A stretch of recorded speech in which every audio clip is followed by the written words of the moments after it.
She looked like any other civilian contractor in the war room: khaki slacks, simple blouse, a name badge that read administrative support clipped to her collar. When General Thornfield's aide pointed toward the coffee station and said, "Miss, we'll need fresh coffee for the strategy briefing," she simply nodded and moved toward the machine without a word of protest. But 20 minutes later, as she quietly refilled cups around the massive oak table where decorated officers debated invasion routes, she noticed something that made her pause mid-pour. The general's tactical map had a fatal flaw, one that would cost thousands of lives if left uncorrected. And when she finally spoke up, her voice cutting through the heated military debate with 3 words that changed everything, the room fell silent. Because those words didn't come from a coffee server. They came from someone who understood warfare at a level these career officers had never imagined. Before we jump back in, tell us where you're tuning in from, and if this story touches you. Make sure you're subscribed, because tomorrow I've saved something extra special for you. Want to know what those 3 words were and why a 5-star general immediately ordered his staff to rewrite their entire battle plan? Hit subscribe and tell us in the comments where you're watching from. Let's begin. The morning mist clung to the mountains surrounding Fort Kellerman like a shroud, the kind of fog that made the sprawling military installation feel isolated from the rest of the world. Inside the Strategic Operations Center, fluorescent lights hummed over a room that had seen more history made within its walls than most nations experienced in a decade. The scent of strong coffee mixed with the metallic tang of electronic equipment and the faint mustiness of classified documents that had been shuffled through too many hands.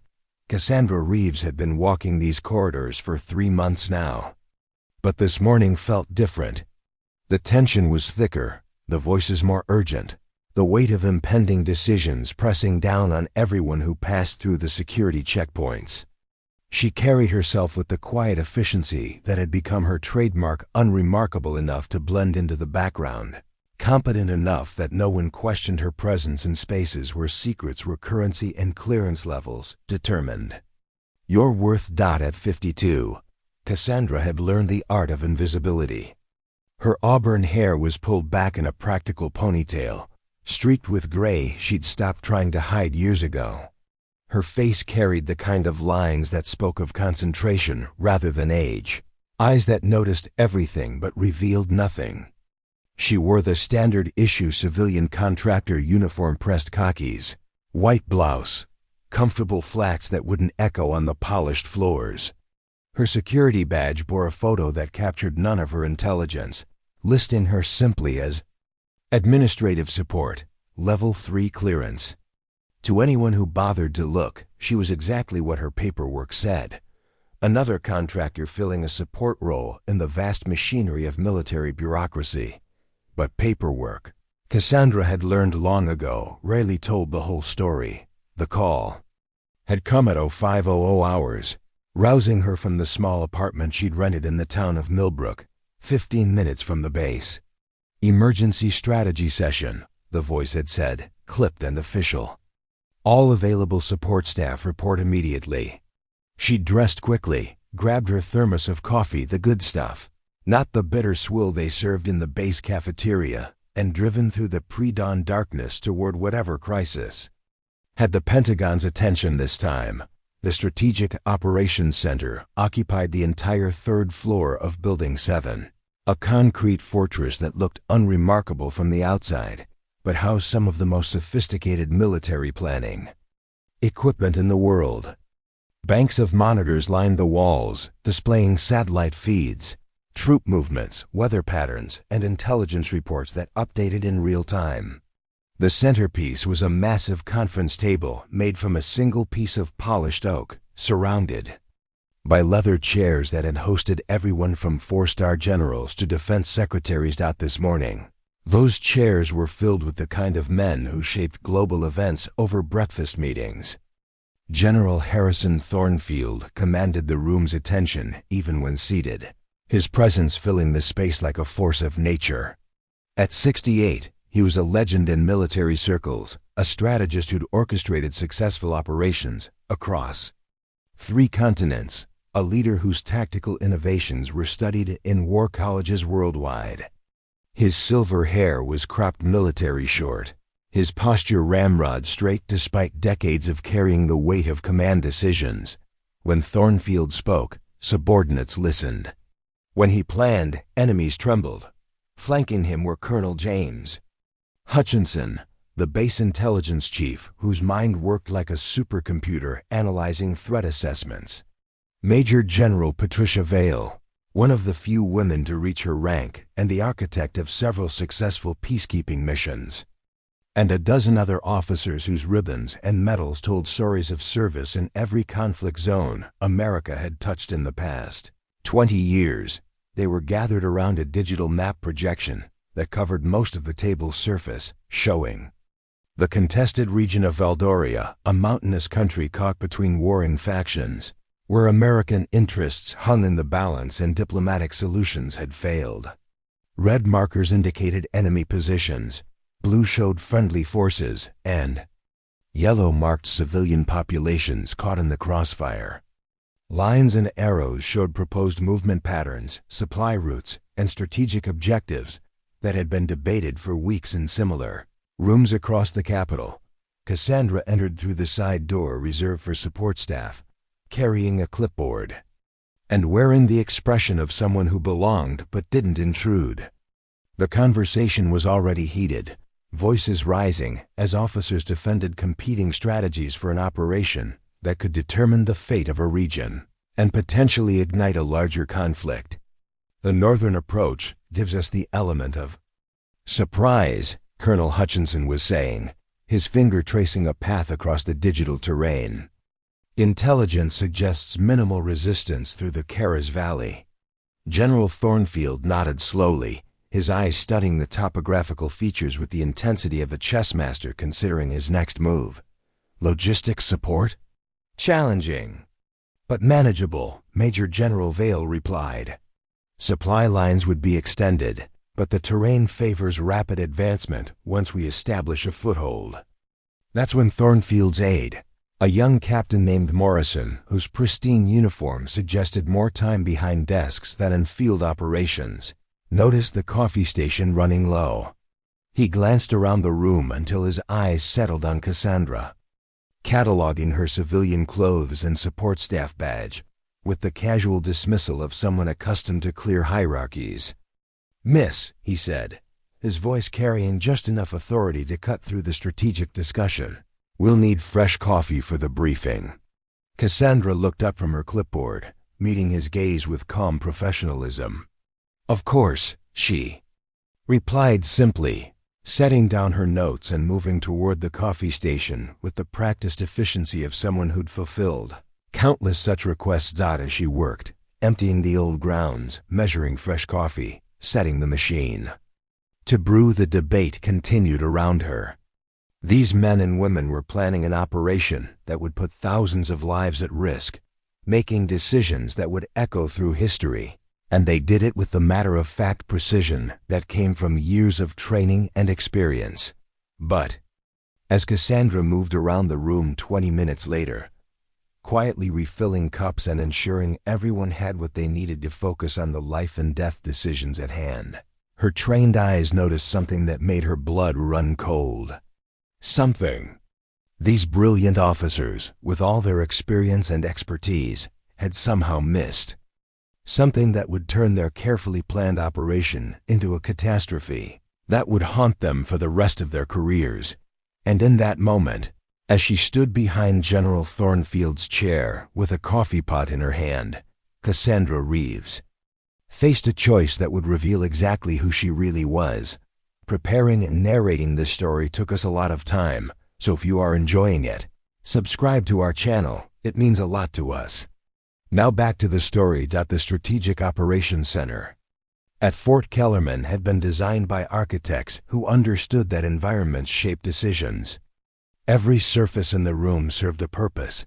The sound-dampening panels that ensured classified conversations stayed contained. The precisely calibrated lighting that reduced eye strain during marathon planning sessions. the temperature controls that kept minds sharp even when tensions ran hot. The walls themselves were lined with a copper mesh that blocked electronic surveillance, creating a fortress within a fortress where America's most sensitive military operations took shape. Outside the reinforced windows, the Cascade Mountains stretched toward a sky that promised snow before nightfall. The base spread across the valley like a small city, its geometric precision visible from this third-floor vantage point. Rows of barracks housed soldiers from 3 different divisions, while specialized training facilities dotted the landscape like pieces on a strategic board game. The morning mist was beginning to lift, revealing the controlled chaos of a military installation preparing for something significant. Convoy vehicles moving with purpose, personnel hurrying between buildings with the urgency that preceded major deployments. Inside the operations center, the atmosphere carried its own weight. This wasn't just another meeting room. It was the nerve center where operations affecting global stability were conceived and refined. The massive oak table had been carved from a tree that had stood for over 2 centuries before being transformed into this symbol of enduring American power. Around its perimeter, leather chairs bore the invisible impressions of countless generals, admirals, and defense secretaries who had grappled with impossible decisions in the name of national security. Digital map dominating the table's surface wasn't merely a display, it was a window into real-time conflict. Satellite feeds updated every 30 seconds, showing troop movements across the mountainous terrain of Valdoria with the precision of a surgeon's instrument. Intelligence overlays provided context that transformed raw geography into tactical opportunity. Weather patterns, population densities, infrastructure capabilities, and enemy force estimates created a 3-dimensional puzzle that required both analytical brilliance and intuitive understanding to solve. Cassandra Reeves moved through this environment like water finding its natural course.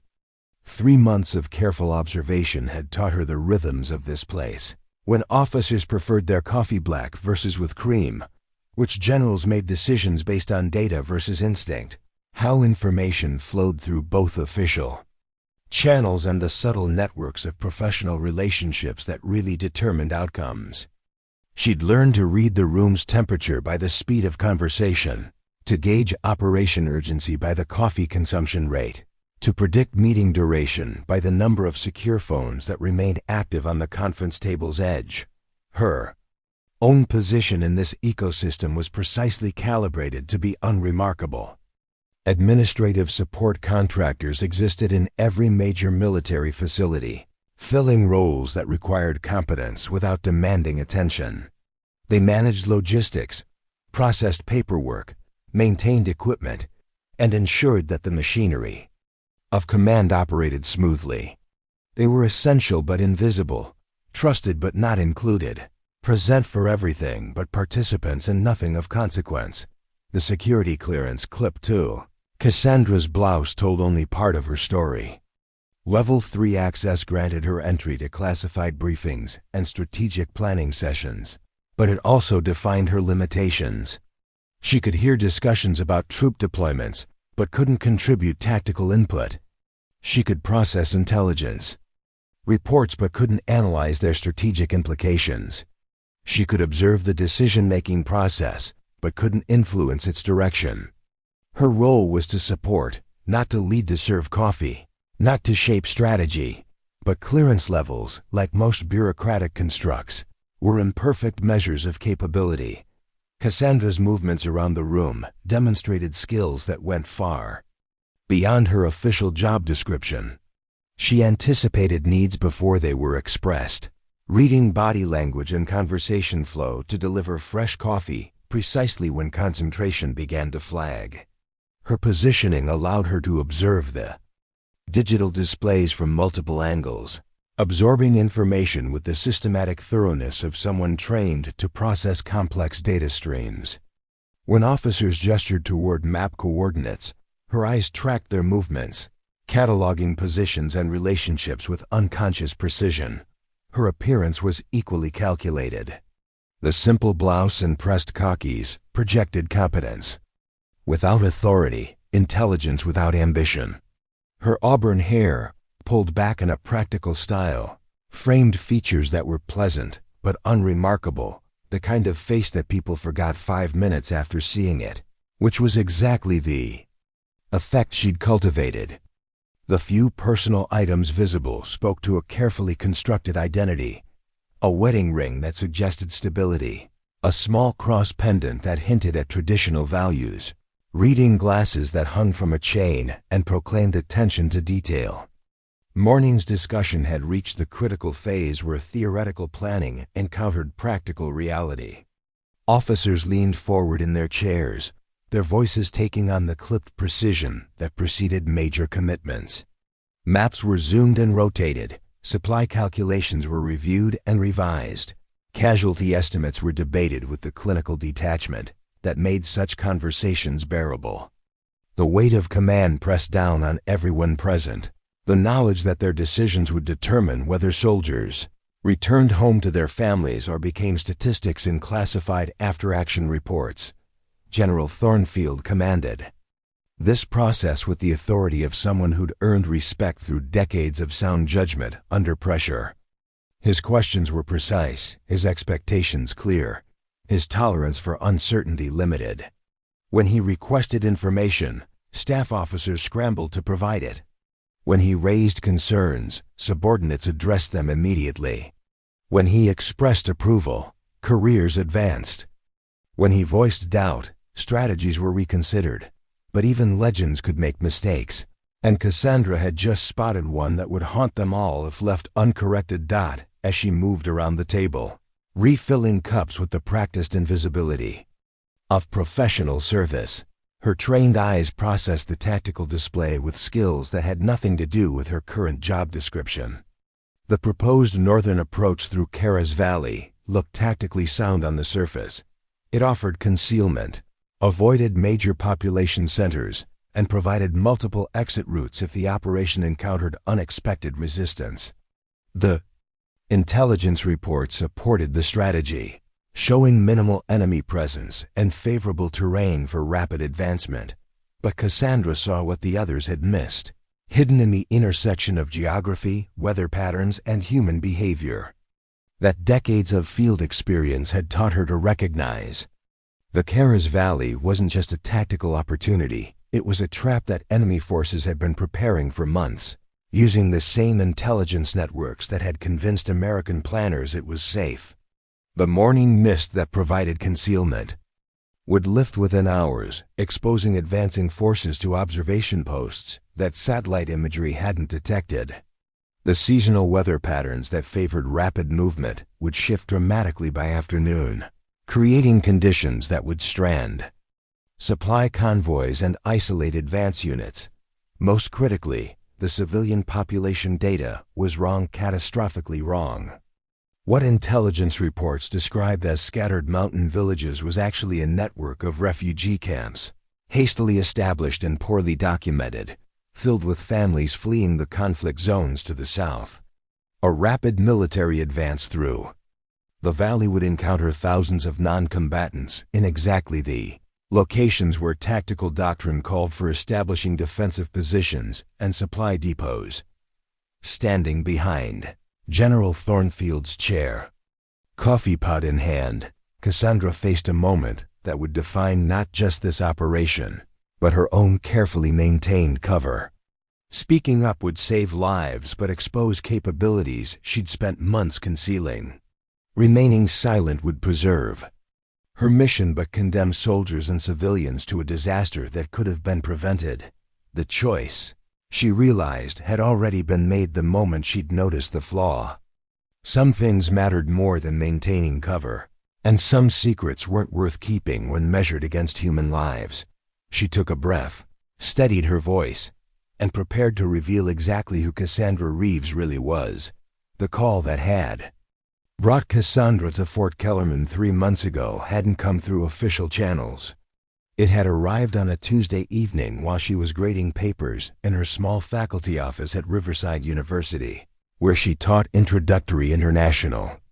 Relations to undergraduates who thought geopolitics was something that happened to other people in distant places.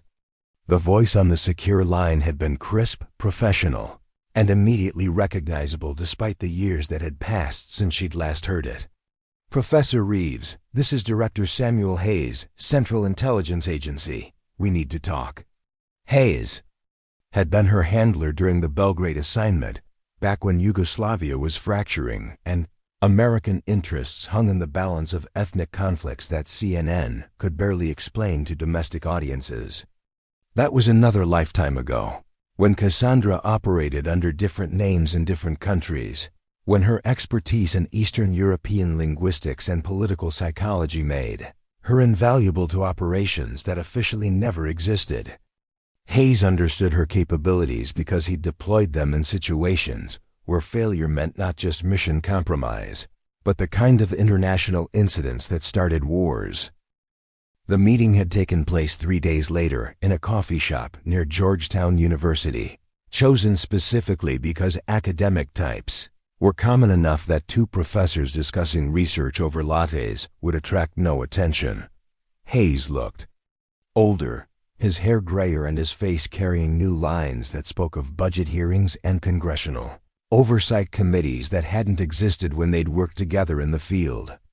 But his eyes still held the sharp intelligence that had made him one of the agency's most effective operations directors. "We have a situation developing," he'd said without preamble, sliding a manila folder across the small table. "Valdoria. You know the region?" Cassandra had nodded slowly. She'd written her doctoral dissertation on post-Soviet satellite states, focusing specifically on how economic instability in mountain nations created conditions for proxy conflicts between major powers. Valdoria was a textbook case strategically. Located, resource-rich, politically fragmented, and surrounded by countries with competing interests in its future. The Markovic faction controls the northern territories, Petrov's forces hold the south, and civilian populations are caught between them while Moscow and Washington pretend they're not funding opposite sides. Exactly. And now both factions are escalating toward open warfare, which means American military advisors are about to become American combat troops whether Congress approves or not. Hayes had leaned back in his chair, his voice dropping to the level reserved for information that could end careers if overheard. "We need someone inside military planning operations. Someone who can observe, analyze, and report on strategic decision-making without triggering security protocols designed to identify intelligence operatives." The folder contained documents that transformed Cassandra Miller, her current legal identity, into Cassandra Reeves, a civilian contractor with appropriate background credentials and security clearances. Her academic expertise in regional politics provided perfect cover for assignment to military installations where Eastern European operations were planned. Her linguistic skills, fluent in Russian, Serbian, and 3 regional dialects, made her valuable for intelligence analysis. Most importantly, her previous field experience gave her tactical understanding that academic credentials alone couldn't provide. "The assignment parameters are straightforward," Hayes had continued.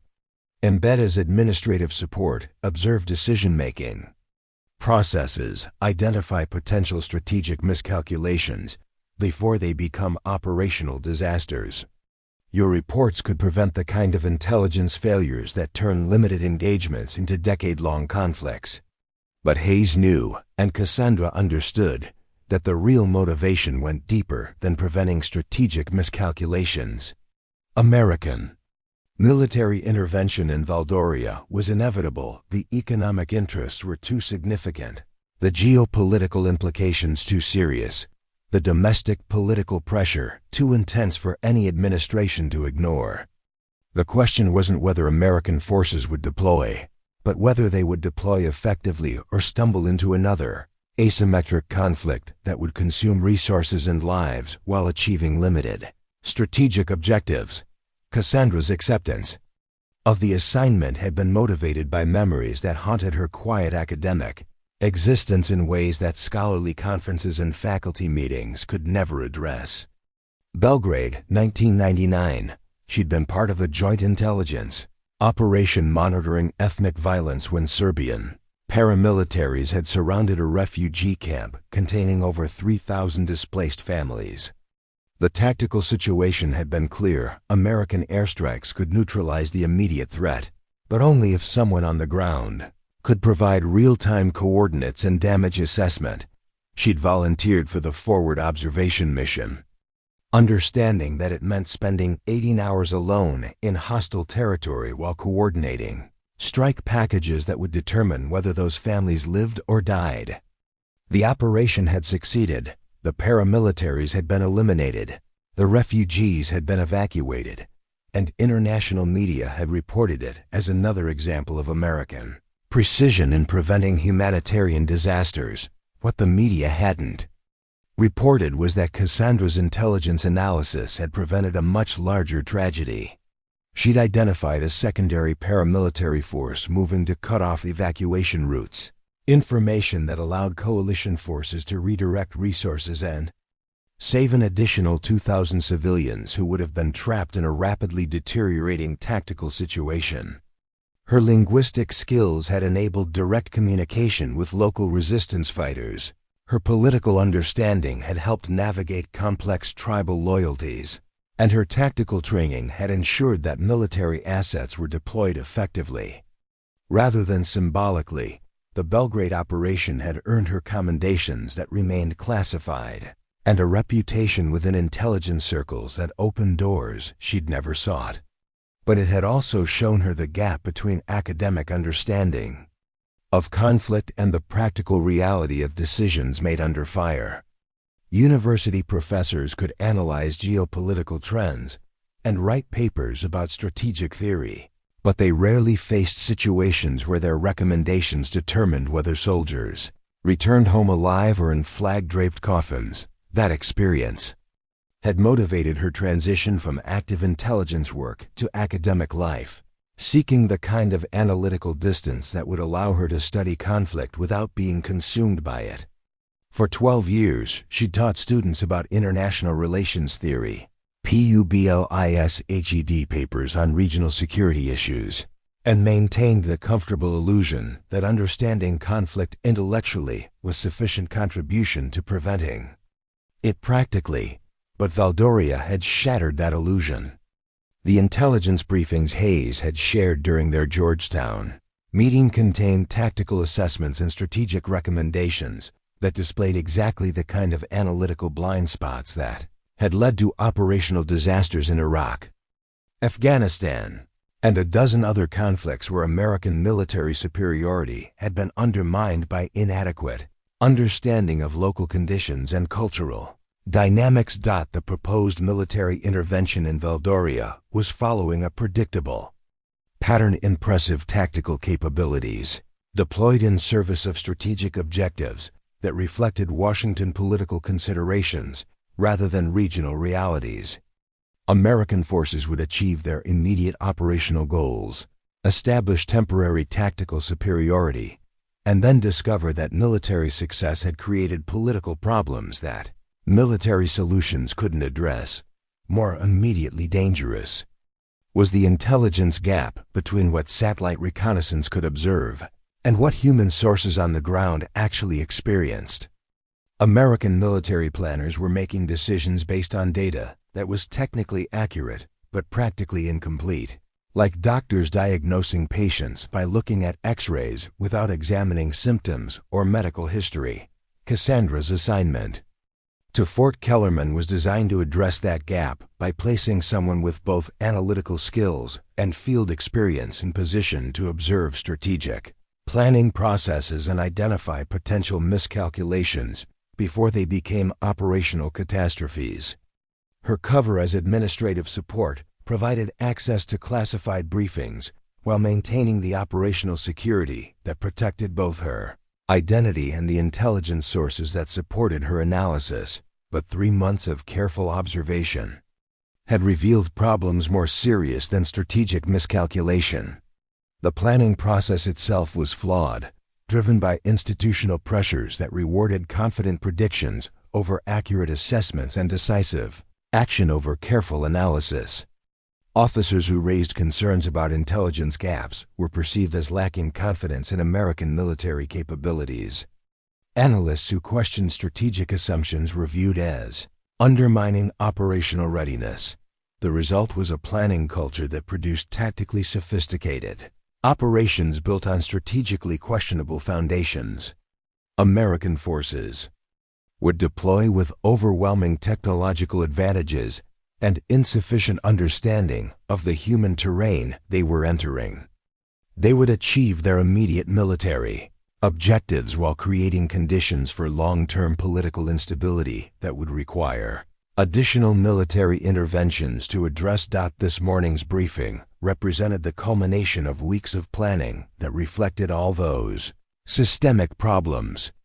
The proposed northern approach through Kara's Valley was tactically elegant and strategically disastrous, designed to achieve rapid military success while ignoring the civilian population dynamics that would determine long-term operational viability. Cassandra's recognition of the tactical flaw in the battle plan was significant, but her understanding of its broader implications was what made her intervention necessary. This wasn't just about saving soldiers' lives in a single operation. It was about preventing the kind of intelligence failure that would escalate limited military engagement into extended conflict with unpredictable regional consequences. As she stood behind General Thornfield's chair, coffee pot in hand, Cassandra understood that her next words would end her carefully maintained cover, but potentially prevent a disaster that could destabilize an entire region. Some missions, she reflected, were worth blowing your cover to complete. The tension in the room had been building for the past hour as officers debated tactical approaches with the intensity of surgeons planning a complex operation. Each voice carried the weight of professional reputation and personal responsibility, understanding that their recommendations would determine not just mission success, but the lives of soldiers who trusted their strategic judgment. The digital map continued its relentless updates, showing real-time intelligence that painted an increasingly urgent picture of a situation spiraling toward inevitable military intervention. Colonel Hutchinson stood at the head of the table, his presentation remote clicking through satellite imagery with practiced precision. Each slide reinforced the logic of the northern approach, building a case that seemed unassailable to anyone who hadn't spent years learning to read the subtle indicators that separated successful operations from catastrophic failures. His voice carried the confidence of an officer who'd built his career on thorough analysis and methodical planning. Intelligence indicates the Kara's Valley route offers our best opportunity for rapid insertion with minimal resistance, Hutchinson continued, his laser pointer tracing the proposed advancement corridor. Enemy force concentrations are located here, and here, all positioned to defend against southern or eastern approaches. The northern route exploits a gap in their defensive positioning that our satellite reconnaissance confirms remains undefended. Major General Vale leaned forward, studying the topographical overlays with the careful attention of someone who understood that terrain could be either ally or enemy depending on how it was approached. Supply line considerations? She asked, her finger following the narrow mountain roads that would carry everything from ammunition to medical supplies for an operation operating far from established bases. Challenging but manageable, Hutchinson replied, advancing to the next slide showing logistics projections. The road network is limited, but engineering assessments indicate it can support our operational requirements. Weather projections are favorable for the next 2 weeks, giving us adequate time to establish forward operating bases before seasonal conditions deteriorate. General Thornfield absorbed this information with the methodical attention that had made him one of the military's most respected strategic thinkers. His questions were precise, designed to probe weaknesses in planning that could compromise mission effectiveness. Enemy response capabilities once were committed to the Valley approach. Limited, Hutchinson answered confidently. Their heavy equipment is positioned for defensive operations in the South. Intelligence estimates show it would take them minimum 48 hours to redeploy significant forces to counter a northern advance. By that time, we'll have established defensive positions that would make any counterattack extremely costly for them to attempt. Captain Morrison, still smarting from his earlier coffee service delegation, saw an opportunity to contribute meaningfully to the tactical discussion. Sir, communications infrastructure assessment shows the Valley offers excellent line of sight for our satellite uplinks. We'll maintain real-time coordination with command throughout the operation. The momentum of professional consensus was building. That dangerous phenomenon that occurred when competent people convinced each other that a flawed plan was actually brilliant strategy. Each officer's expertise reinforced the other's confidence, creating a collective certainty that felt reassuring, but was based on incomplete information and unexamined assumptions. General Thornfield's approval seemed increasingly inevitable as subordinates addressed each concern with data that supported predetermined conclusions. The Northern approach satisfied multiple operational requirements. It avoided major population centers, exploited identified weaknesses in enemy positioning, provided favorable terrain for rapid advancement, and offered extraction routes if the situation deteriorated beyond mission parameters that but bureaucratic momentum, Cassandra knew from experience, could be more dangerous than enemy fire when it drove decision-makers toward conclusions that felt right but were fundamentally wrong.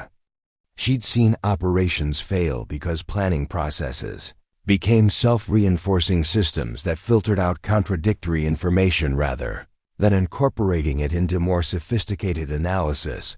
The current discussion was displaying all the warning signs of that phenomenon. Officers were asking the right questions, but accepting answers that confirmed existing assumptions rather than challenging them. Intelligence assessments were being interpreted to support strategic preferences rather than inform strategic decisions.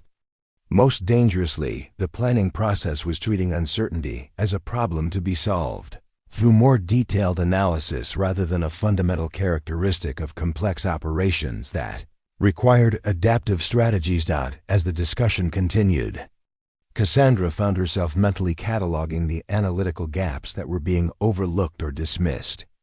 The intelligence about enemy force positioning was accurate but incomplete. It showed where enemy units were currently located without adequately considering where they might move in response to American actions. The logistics assessments addressed supply requirements without fully accounting for the civilian population dynamics that could either facilitate or complicate operations. Most critically, the entire strategic framework was based on the assumption that rapid military success would create political conditions favorable to American objectives. That assumption ignored decades of evidence from similar interventions that showed military victories often produced political complications that were more difficult to resolve than the original conflicts that had justified intervention. Cassandra's training had taught her to identify these analytical blind spots through systematic examination of planning assumptions, intelligence sources, and strategic objectives. Academic conferences and scholarly publications rarely prepared professors for the practical realities of operational planning. But intelligence work had shown her how institutional pressures could distort analytical processes in ways that produced confident recommendations. Based on fundamentally flawed reasoning, the current planning process was particularly vulnerable to these distortions because it was operating under political pressure to produce decisive recommendations quickly. Congressional oversight committees wanted clear timelines and defined objectives. Media coverage demanded simple explanations for complex situations. Public opinion polls showed limited patience for extended military engagements that didn't produce rapid, measurable progress toward American strategic goals. These political pressures created institutional incentives that rewarded planners for producing confident assessments and decisive recommendations rather then nuanced analysis that acknowledged uncertainty and recommended adaptive strategies. Officers who raised concerns about intelligence gaps were perceived as indecisive. Analysts who questioned strategic assumptions were viewed as undermining operational readiness. The result was a planning culture that produced tactically sophisticated operations based on strategically questionable assumptions. American forces would deploy with overwhelming technological advantages, but inadequate understanding of the political terrain they were entering.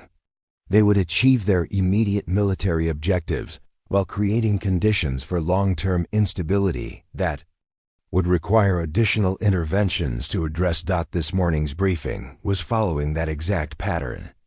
The proposed Northern approach was tactically elegant, but strategically problematic, designed to achieve rapid military success while ignoring the civilian population, dynamics that would determine long-term operational viability.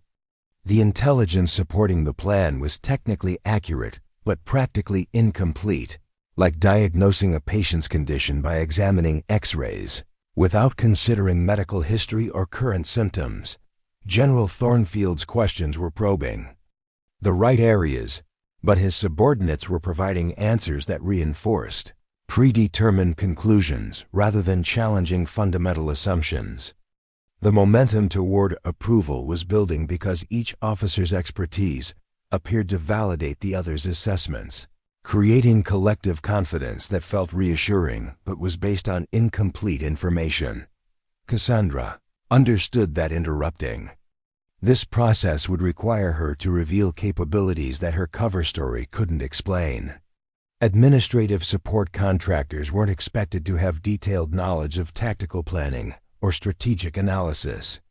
They processed paperwork, managed logistics, and maintained equipment. They didn't contribute to operational planning at the level required to identify the fundamental flaws in the proposed approach. But remaining silent would mean allowing an operation to proceed that would almost certainly result in casualties that could be prevented and political complications that could be avoided. The tactical flaw she'd identified was serious enough to compromise mission success, but the broader strategic problems were potentially catastrophic for American interests in the region. Standing behind General Thornfield's chair, coffee pot in hand, Cassandra felt the weight of a decision that would end her carefully maintained cover but potentially prevent a disaster that could destabilize an entire region. Some conversations, she reflected, were too important to observe from the sidelines when you possessed information that could change their outcome. The moment had arrived to choose between maintaining operational security and preventing operational catastrophe. The atmosphere in the Strategic Operations Center shifted as General Thornfield's satisfaction with the briefing became increasingly apparent. His posture straightened with the confidence of a commander who had found a plan that balanced operational requirements with acceptable risk levels.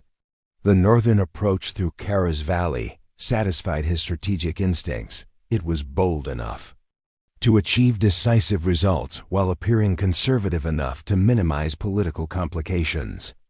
"Outstanding work, Colonel Hutchinson," Thornfield said, his voice carrying the authority that transformed preliminary recommendations into operational directives. "This approach addresses our primary concerns while exploiting identified weaknesses in enemy positioning. Major General Vale, I want updated logistics timelines by 1400 hours. Captain Morrison, coordinate with intelligence for final enemy disposition updates." The momentum toward final approval was accelerating with bureaucratic inevitability. Staff officers began making notes about implementation timelines, supply requirements, and communication protocols. The digital map display switched to detailed tactical overlays showing proposed unit movements, supply routes, and contingency positions. What had been theoretical planning was transforming into operational reality with the speed that characterized military decision-making when commanders reached consensus. But consensus, Cassandra had learned through painful experience, could be more dangerous than uncertainty when it was based on incomplete information or flawed assumptions. The Belgrade operation had succeeded precisely because she'd challenged conventional wisdom about civilian population movements, forcing planners to reconsider intelligence assessments that were technically accurate but practically misleading. Hutchinson was already moving toward implementation mode, his presentation remote clicking through deployment schedules and equipment manifests. Initial insertion begins at 0300 hours. Day 1. Alpha Company establishes the Northern Observation Post here, while Bravo and Charlie Companies advance through the Valley Corridor. Engineering units follow at H+4 to begin forward base construction. The detailed planning was impressive in its thoroughness and terrifying in its commitment to a fundamentally flawed strategy. Every tactical element was precisely coordinated, every logistical requirement carefully calculated, every contingency systematically addressed except for the ones that mattered most. The operation was designed to succeed brilliantly at achieving objectives that would create larger problems than they solved. Major General Vale was studying the supply route projections with the methodical attention that had made her one of the military's most effective logistics coordinators. Medical evacuation procedures need refinement, she noted, her finger tracing the narrow mountain roads that would carry wounded soldiers back to surgical facilities. These distances exceed our standard response times. Acceptable risk, Thornfield replied, his tone suggesting the discussion was moving toward closure. The intelligence assessment indicates minimal enemy contact probability during the initial phase. By the time we encounter significant resistance, we'll have established forward medical facilities. Captain Morrison seized the opportunity to demonstrate tactical understanding that might compensate for his earlier coffee service delegation. Sir, the timeline allows for complete valley control within 72 hours. Enemy forces won't have time to organize effective resistance. The conversation was following the classic pattern of military planning sessions that had convinced intelligent, experienced officers to approve operations that subsequently became case studies in strategic miscalculation. Each participant's expertise appeared to validate the other's assessments, creating collective confidence that felt reassuring, but was based on shared assumptions rather than independent analysis. Cassandra recognized the phenomenon from academic studies of organizational decision-making, but experiencing it in real time was profoundly different from reading about it in scholarly journals. The institutional pressures that drove groups toward premature consensus were subtle but powerful, operating through professional relationships and career incentives that made dissent psychologically difficult and politically costly. General Thornfield's approval was transforming preliminary planning into operational commitment with accelerating momentum. Staff officers who might have raised concerns during earlier phases of discussion were now focused on implementation details rather than strategic reconsideration. The planning process had crossed the invisible threshold where questioning fundamental assumptions became perceived as undermining rather than improving operational effectiveness. The digital displays around the room began showing updated information that reflected the approaching operational timeline. Satellite feeds focused on proposed landing zones, weather projections extended through the deployment window, and intelligence updates highlighted any changes in enemy positioning that might affect tactical planning.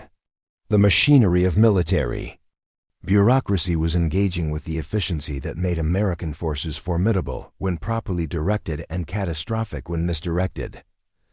But bureaucratic efficiency, Cassandra knew, could amplify strategic errors as effectively as it could implement sound strategy. The current planning process was demonstrating exactly how institutional momentum could drive competent professionals toward decisions that satisfied organizational requirements while ignoring operational realities. The most dangerous aspect of the current situation was that everyone in the room was performing their roles competently according to established protocols and professional standards. Colonel Hutchinson had conducted thorough intelligence analysis. Major General Vale had addressed legitimate logistics concerns. Captain Morrison had contributed appropriate tactical considerations, and General Thornfield was exercising command. Authority based on subordinates' recommendations. The problem wasn't individual incompetence or institutional failure, it was systematic blindness to information that didn't fit established analytical frameworks. The intelligence about civilian population movements was being dismissed because it didn't affect immediate tactical objectives. The weather pattern analysis was being simplified because it didn't significantly impact the first 48 hours of operations. The enemy response capabilities were being underestimated because they conflicted with preferred strategic assumptions. These analytical gaps weren't the result of inadequate information or insufficient expertise. They were the predictable consequence of institutional pressures that rewarded confidence over uncertainty, decisive action over careful analysis, and strategic optimism over tactical realism. The planning process was producing exactly the kind of operation that military institutions were designed to execute efficiently and political institutions were designed to approve quickly. General Thornfield stood from his chair, his movements signaling the transition from discussion to decision. Gentlemen, ladies, this represents exactly the kind of decisive action that the situation requires. We have identified enemy weaknesses, developed tactics to exploit them, and created operational plans that minimize risk while maximizing probability of success. His words carried the weight of command authority that transformed recommendations into orders, but they also reflected the analytical confidence that had preceded numerous strategic disasters throughout military history. Confident assessment of enemy capabilities, thorough tactical planning, and decisive command authority were necessary elements of successful operations, but they were also present in operations that had achieved immediate tactical success while creating long-term strategic disasters. The momentum toward final approval was now virtually unstoppable through normal bureaucratic channels. Staff officers were already beginning to coordinate implementation details. Communications personnel were preparing operational notifications, and logistics coordinators were finalizing supply schedules. The planning process had acquired its own institutional gravity that made reconsideration psychologically difficult and procedurally complex. Cassandra understood that interrupting this momentum would require her to challenge not just tactical assessments or strategic assumptions, but the entire institutional culture that produced confident decisions based on incomplete information. Her intervention would need to be dramatic enough to overcome bureaucratic inertia, credible enough to command professional attention, and specific enough to identify precise flaws in the approved strategy. More immediately, she would need to find a way to contribute meaningful intelligence analysis without revealing capabilities that her administrative support cover couldn't explain. The tactical flaw she'd identified required detailed knowledge of regional geography, civilian population dynamics, and enemy operational patterns that administrative contractors weren't expected to possess. But some situations, Cassandra reflected, were too dangerous to navigate through normal bureaucratic channels.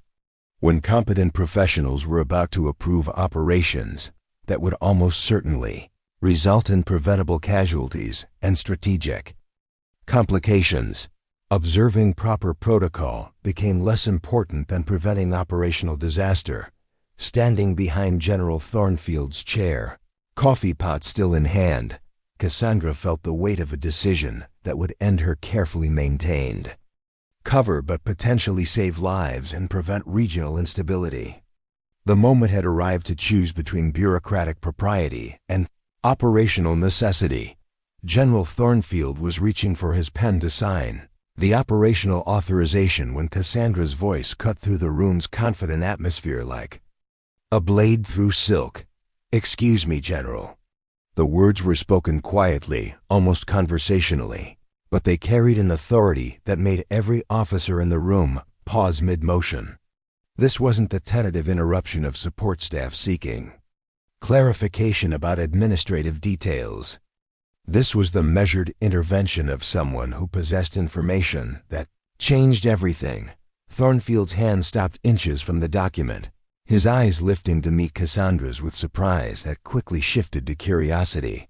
Around the table, conversations died as officers turned to stare at the administrative contractor, who had just interrupted a strategic planning session with the confidence of someone who belonged in the discussion. Yes? Thornfield's tone carried patience mixed with puzzlement, the response of a commander accustomed to unexpected information, but uncertain about its source. Cassandra set down the coffee pot with deliberate precision, her movement creating a moment of absolute silence in the room. When she spoke again, her voice had transformed from the deferential tone of support staff to the crisp analytical delivery of someone briefing senior leadership on critical intelligence. The Karas Valley approach will fail, sir.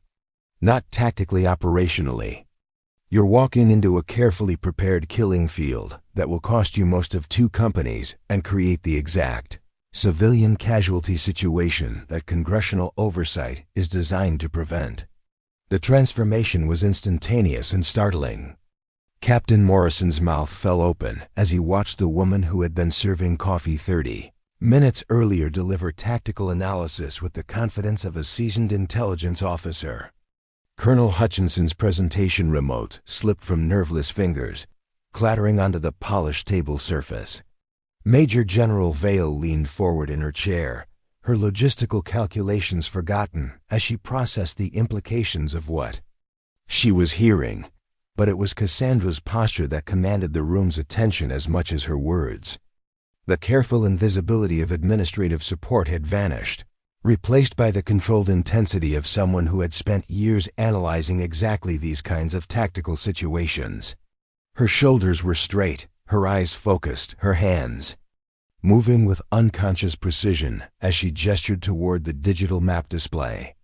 Your intelligence is accurate but incomplete, she continued, her finger tracing coordinates on the tactical display with the familiarity of someone who had studied every ridge and valley in detail. Satellite reconnaissance shows enemy positions here, here, and here, but it's missing the observation posts they've established in these locations. Her finger indicated spots that appeared empty on the digital overlay, but were positioned with mathematical precision to provide overlapping fields of fire across the proposed advancement route. General Thornfield's surprise was shifting to intense interest as he recognized expertise that went far beyond administrative support capabilities. Continue, he said simply, his pen remaining motionless above the authorization document. Cassandra moved to the main display with the fluid confidence of someone who had briefed senior leadership in situations where lives depended on analytical accuracy.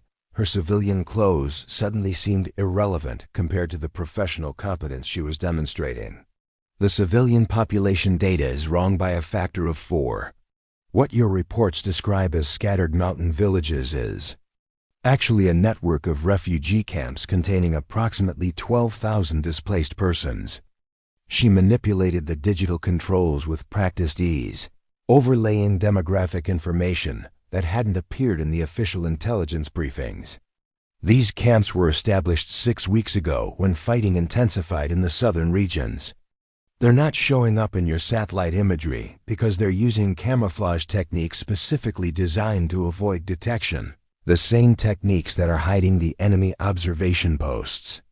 Major General Vale was studying the new demographic overlay with growing alarm.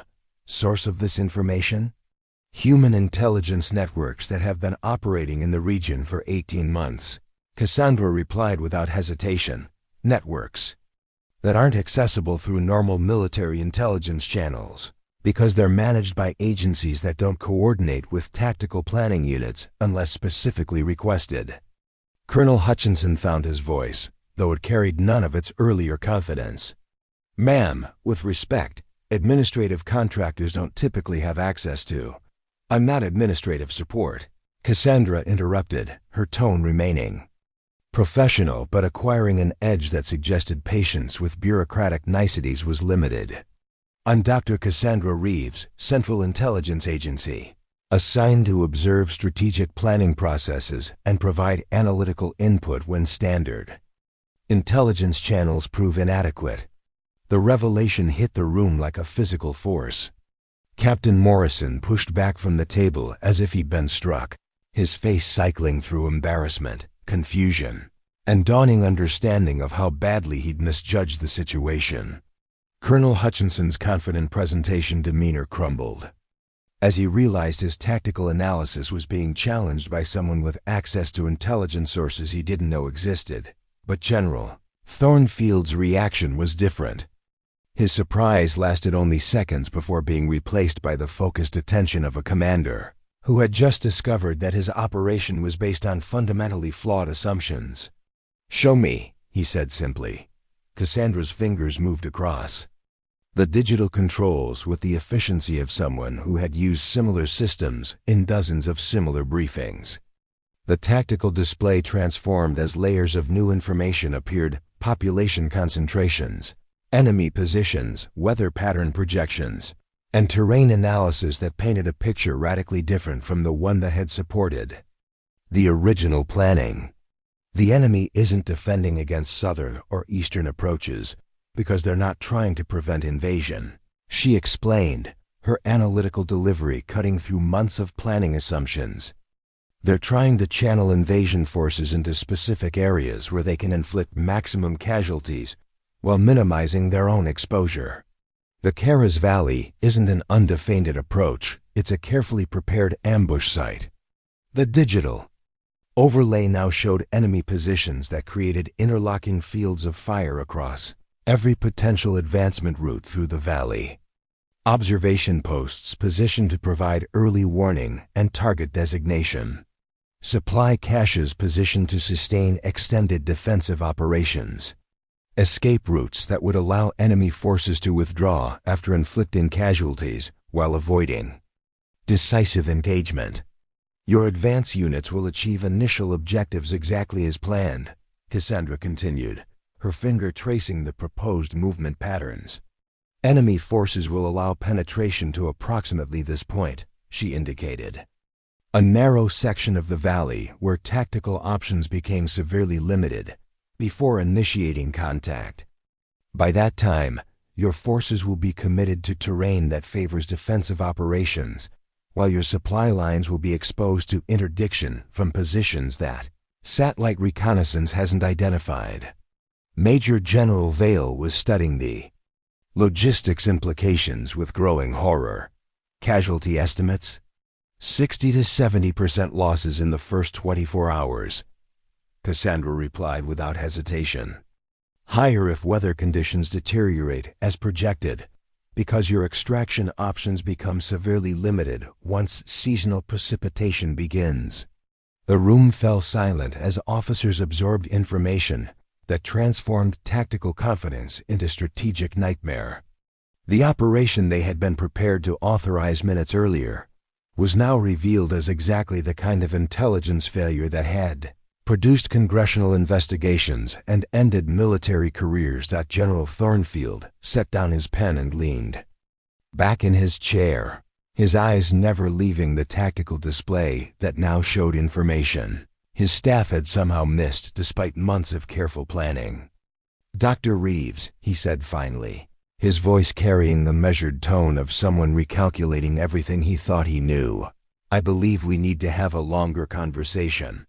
Captain Morrison found himself staring at the woman he had dismissed as administrative support 30 minutes earlier, trying to reconcile her current demonstration of tactical expertise with his memory of asking her to serve coffee. The cognitive dissonance was almost physically painful as he realized how completely he had misjudged not just her capabilities, but the entire situation. Colonel Hutchinson was scrolling through his intelligence reports with increasing desperation, searching for the analytical gaps that had led to such dramatically different conclusions about enemy capabilities and civilian population dynamics.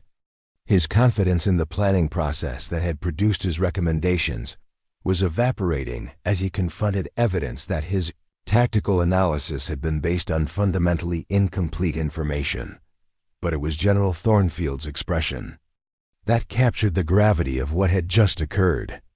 The revelation that his strategic planning had been observed and evaluated by CIA personnel was significant, but secondary to the realization that his tactical recommendations had been based on intelligence that was not just incomplete, but deliberately misleading. The authorization document remained unsigned on the table, its implementation timeline suddenly irrelevant compared to the need for complete strategic reconsideration based on information that changed every assumption underlying the proposed operation. The silence that followed Cassandra's revelation stretched for what felt like minutes but lasted only seconds before Major General Vale broke it with a question that cut to the heart of everything they thought they knew about their intelligence capabilities. Dr. Reeves, are you telling us that CIA has been running parallel intelligence operations in Valdoria without coordinating with military planning units? Her voice carried the controlled tension of someone discovering that fundamental assumptions about interagency cooperation were completely wrong. Not parallel, Cassandra replied, her tone remaining professionally neutral despite the explosive implications of what she was revealing. Complementary. Military intelligence focuses on tactical capabilities, troop movements, equipment positions, defensive preparations. CIA human intelligence networks focus on political dynamics, civilian population movements, and the kind of local knowledge that doesn't show up in satellite reconnaissance but determines operational outcomes. Colonel Hutchinson was scrolling through classified databases on his secure tablet, his fingers moving with increasing urgency as he searched for information that should have been included in his intelligence briefings. These refugee camps, the observation posts, why wasn't this information included in our tactical assessments? The question revealed the bureaucratic complexity that often prevented critical information from reaching decision-makers who needed it most. Cassandra had encountered this problem repeatedly during her intelligence career agencies that collected vital information, but failed to share it effectively because of classification protocols, jurisdictional boundaries, or simple institutional rivalry. Because nobody asked the right questions, she replied, her analytical tone carrying a hint of frustration that suggested this wasn't the first time. Interagency communication failures had complicated operations. Military intelligence requested enemy force dispositions, defensive capabilities, and tactical vulnerabilities. They didn't request civilian population assessments, refugee movement patterns, or cultural intelligence analysis. General Thornfield was studying the updated tactical display with the methodical attention of someone who had built his reputation on thorough analysis and was now discovering that his information sources had been fundamentally incomplete. The observation posts, how long have they been operational? 6 weeks, established simultaneously with the refugee camps. Cassandra answered, manipulating the digital controls to show timeline overlays that revealed the coordination between civilian displacement and military positioning. It's not coincidental.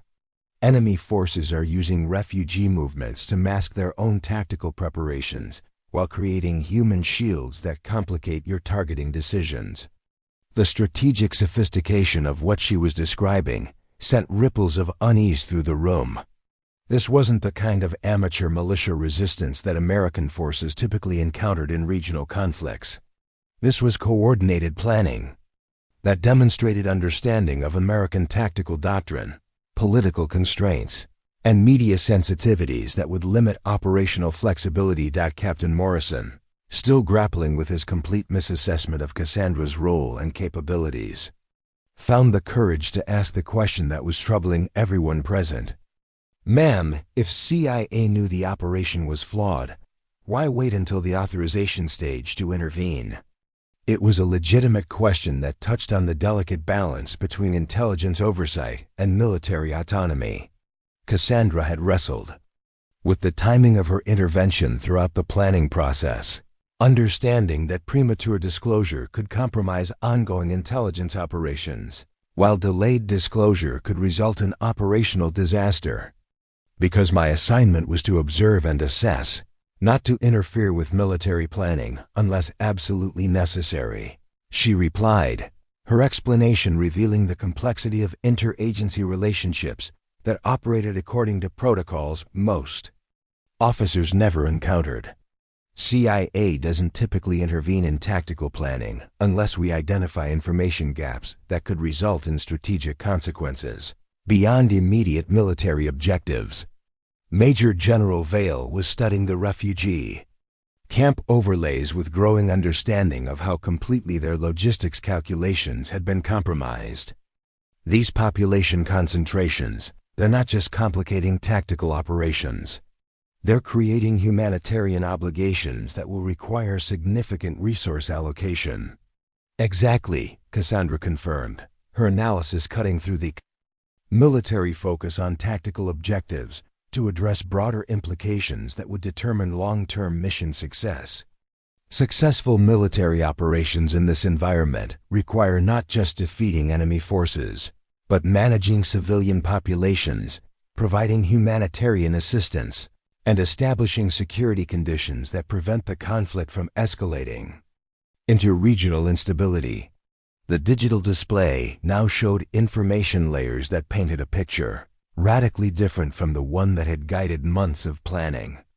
Population densities that would strain medical facilities, supply requirements that exceeded logistical capabilities, political complexities that would outlast military victories, and civilian casualties that would create domestic political problems. Regardless of tactical success, Colonel Hutchinson was beginning to understand the scope of the intelligence failure that had shaped his recommendations. The enemy force estimates, are those wrong as well? Not wrong, incomplete, Cassandra replied, advancing to tactical assessments that showed enemy capabilities in broader context. Your numbers are accurate for regular military units, but they don't include militia forces, foreign advisors, or civilian support networks that provide intelligence, supplies, and recruitment capabilities. She manipulated the display to show enemy force multipliers that hadn't appeared in conventional military intelligence assessments, local knowledge that compensated for technological disadvantages, popular support that provided operational security, and external assistance that ensured sustained resistance capabilities even after initial tactical defeats. The enemy isn't trying to win conventional military engagements, she continued, her analysis revealing strategic thinking that transcended tactical considerations. They're trying to inflict sufficient casualties to generate domestic American political pressure for withdrawal while demonstrating that military intervention cannot achieve lasting political solutions. General Thornfield absorbed this information with the growing realization that his strategic framework had been based on assumptions about enemy objectives that were fundamentally incorrect. Political warfare rather than military warfare. Exactly. They've studied American interventions in Iraq, Afghanistan, and Syria. They understand that tactical military superiority doesn't translate into strategic political success unless it's accompanied by effective governance, economic development, and social stability that military forces can't provide. The implications were staggering. The proposed operation wasn't just tactically flawed, it was strategically misconceived, designed to achieve military objectives that wouldn't produce desired political outcomes while creating complications that would require additional interventions to address. Captain Morrison was struggling to process information that challenged everything he thought he understood about the relationship between military capability and strategic success. Ma'am, if the situation is this complex, what would you recommend? It was the question that transformed academic analysis into operational reality. Cassandra had spent 3 months observing planning processes that consistently produced tactically sophisticated operations. based on strategically questionable assumptions. Her intervention had identified fundamental flaws in the proposed approach. But criticism without alternative recommendations was useless to commanders, who still needed to address the underlying political pressures that had generated demands for military action. Complete strategic reconsideration based on accurate intelligence assessment of both enemy capabilities and civilian population dynamics, she replied without hesitation. This situation requires diplomatic solutions supported by military pressure, not military solutions that create diplomatic complications. Major General Vale was studying logistics projections that now included refugee support requirements, humanitarian assistance obligations, and extended deployment timelines that exceeded original planning assumptions. Resource requirements? Triple your initial estimates for personnel, equipment, and timeline, Cassandra answered, her assessment cutting through optimistic projections to address operational realities. Successful intervention in this environment requires nation-building capabilities, not just military capabilities.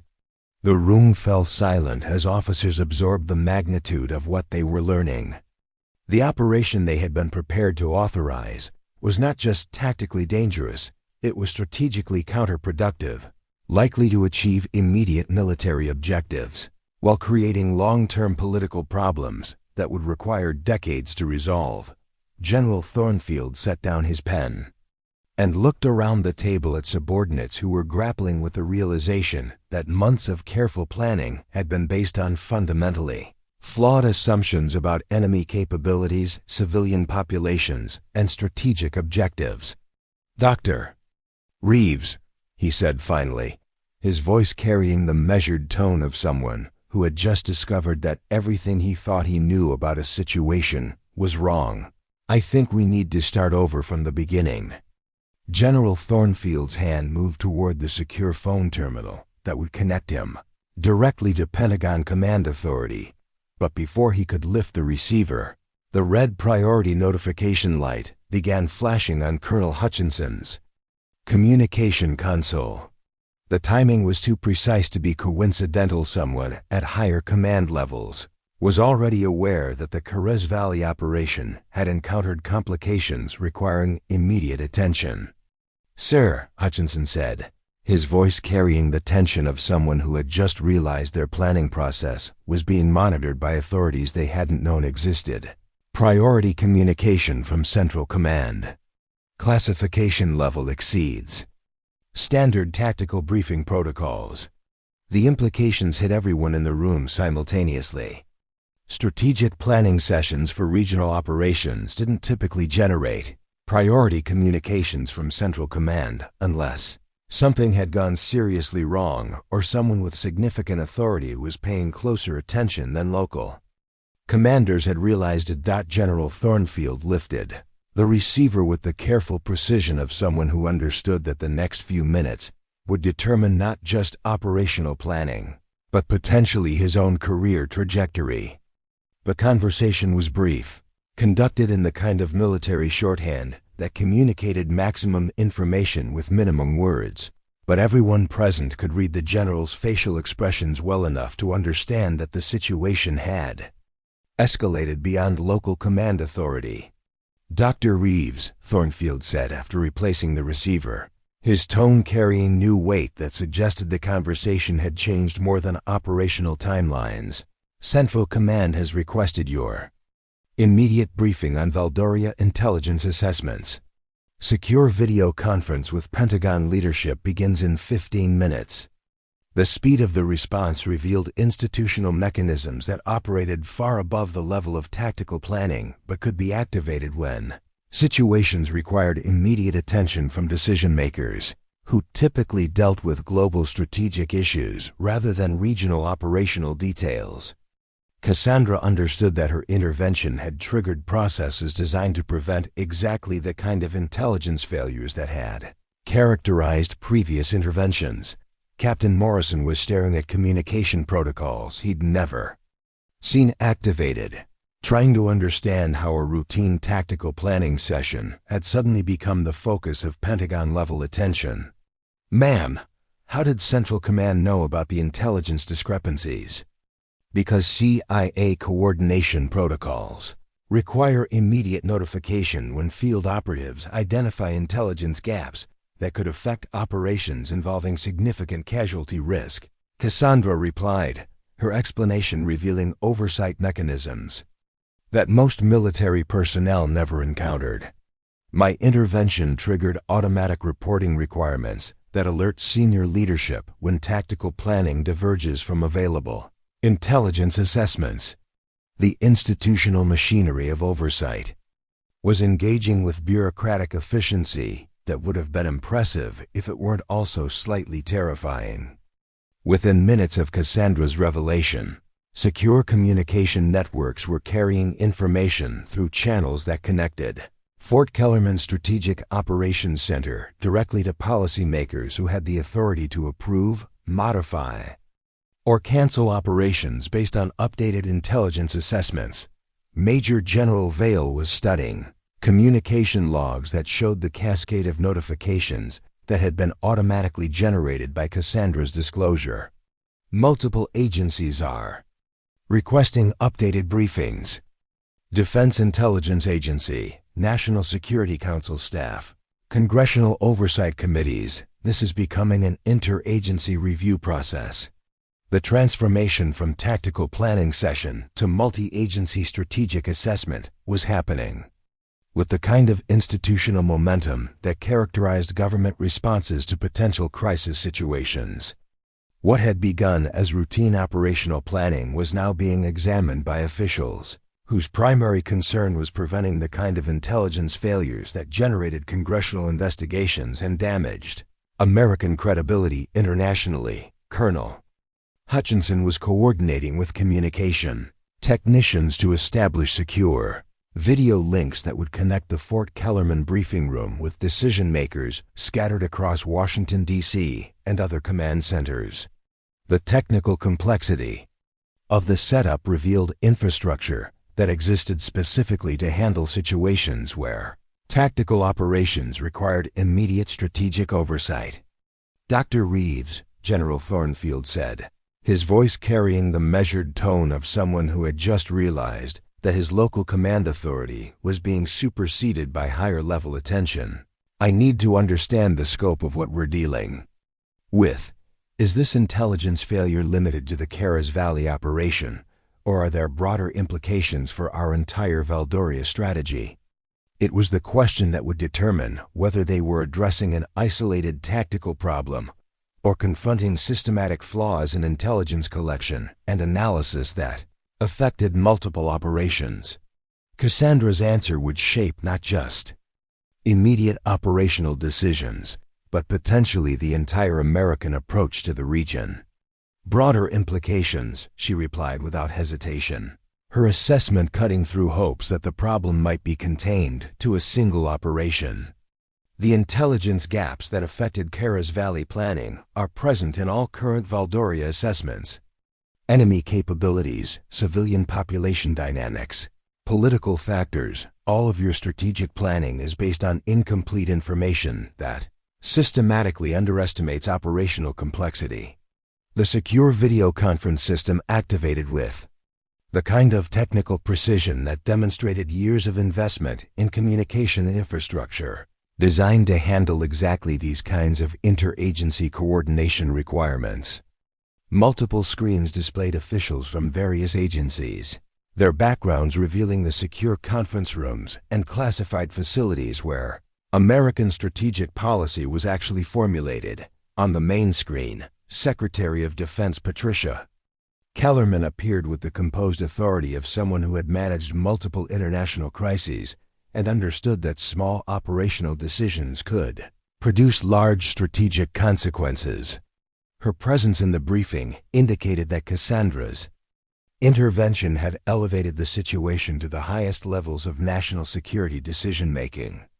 "General Thornfield, Dr. Reeves," the secretary began, her voice carrying the crisp efficiency of someone accustomed to managing complex situations under time pressure. We need complete assessment of intelligence failures that led to operational planning based on incomplete information. Congressional oversight committees are already asking questions about interagency coordination that I need to answer with accurate information. Additional screens showed officials from CIA, Defense Intelligence Agency, and National Security Council staff, their coordinated presence revealing the scope of institutional attention that Cassandra's disclosure had generated. These weren't routine briefings. This was crisis management at the highest levels of government, triggered by recognition that tactical planning had been based on fundamentally flawed intelligence assessments. Dr. Reeves, the CIA director, appeared on a separate screen, his expression revealing the kind of professional concern that accompanied situations where field operatives had identified problems that senior leadership needed to address immediately. Your preliminary assessment suggests systematic intelligence collection failures.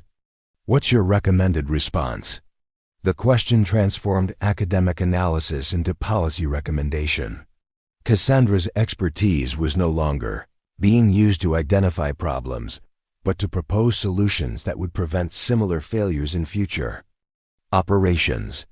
Her answer would influence not just immediate operational decisions, but potentially the entire structure of interagency intelligence coordination. Complete operational pause while intelligence assessments are updated. Using human intelligence networks that have been operating independently of military planning processes, she replied, her recommendation carrying the authority of someone who understood both tactical requirements and strategic implications. Current planning is based on information that is technically accurate but operationally misleading. The recommendation would require canceling operations that had been months in preparation, redirecting resources that had been allocated for immediate deployment, and acknowledging to congressional oversight committees that American intelligence capabilities had failed to provide accurate assessments of a situation where military intervention was already being demanded by domestic political pressure. Secretary Kellerman absorbed this information with the practiced composure of someone who had managed similar crises but understood that each situation carried unique risks to both operational success and political stability. Timeline for updated assessments: minimum 6 weeks for comprehensive intelligence review. Additional 4 weeks for strategic planning revision based on accurate information. Cassandra answered, her timeline estimate cutting through optimistic projections to address operational realities. Anything faster risks repeating the same analytical errors that created current problems. The timeline meant acknowledging to Congress, media, and international allies that American military intervention would be delayed while intelligence failures were addressed.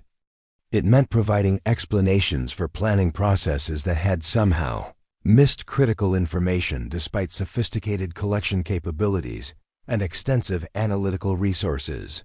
But it also meant preventing operational disasters that would have far more serious political consequences than delayed deployment schedules.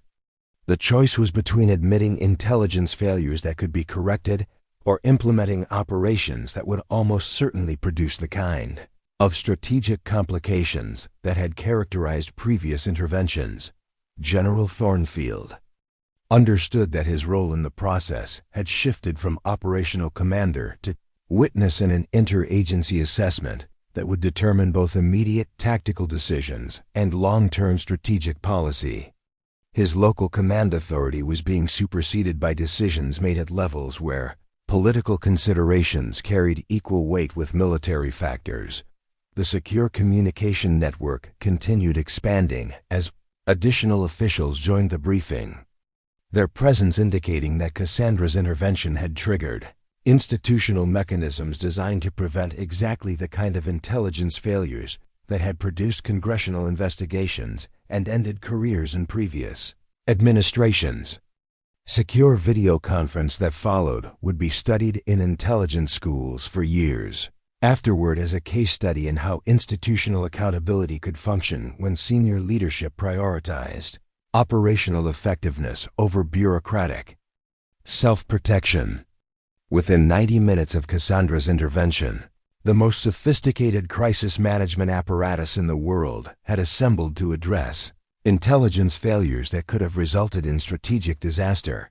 Secretary Kellerman's response was swift and decisive, cutting through the bureaucratic deflection that typically characterized interagency discussions when operations encountered unexpected complications. General Thornfield, effective immediately. You are to suspend all operational planning for Valdoria, pending comprehensive intelligence review. Dr. Reeves will coordinate with DIA and CIA to provide updated assessments that address the analytical gaps she's identified. The authority in her voice eliminated any possibility of debate or delay. This wasn't a request for reconsideration. It was a direct order from the highest levels of civilian leadership that superseded months of military planning and political pressure for immediate action.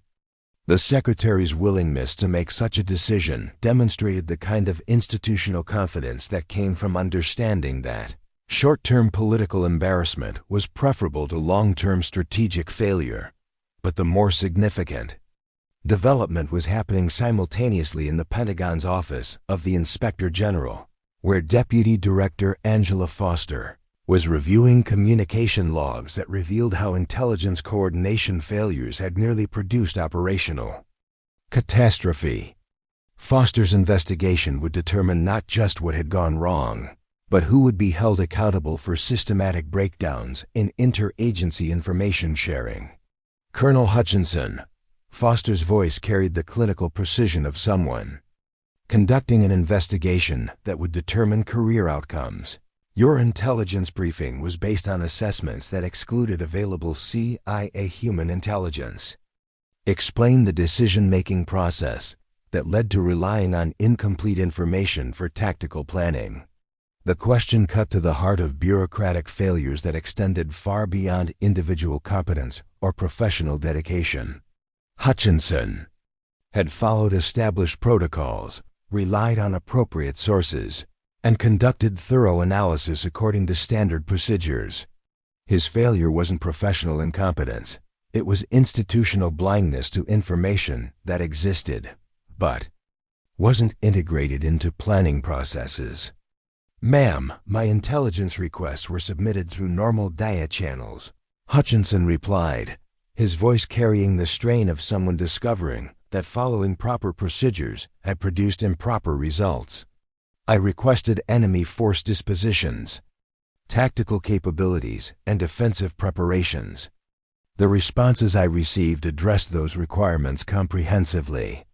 But you didn't request civilian population assessments, refugee movement analysis, or political intelligence that would affect operational planning, Foster continued her investigation revealing the narrow focus that had characterized military intelligence requests.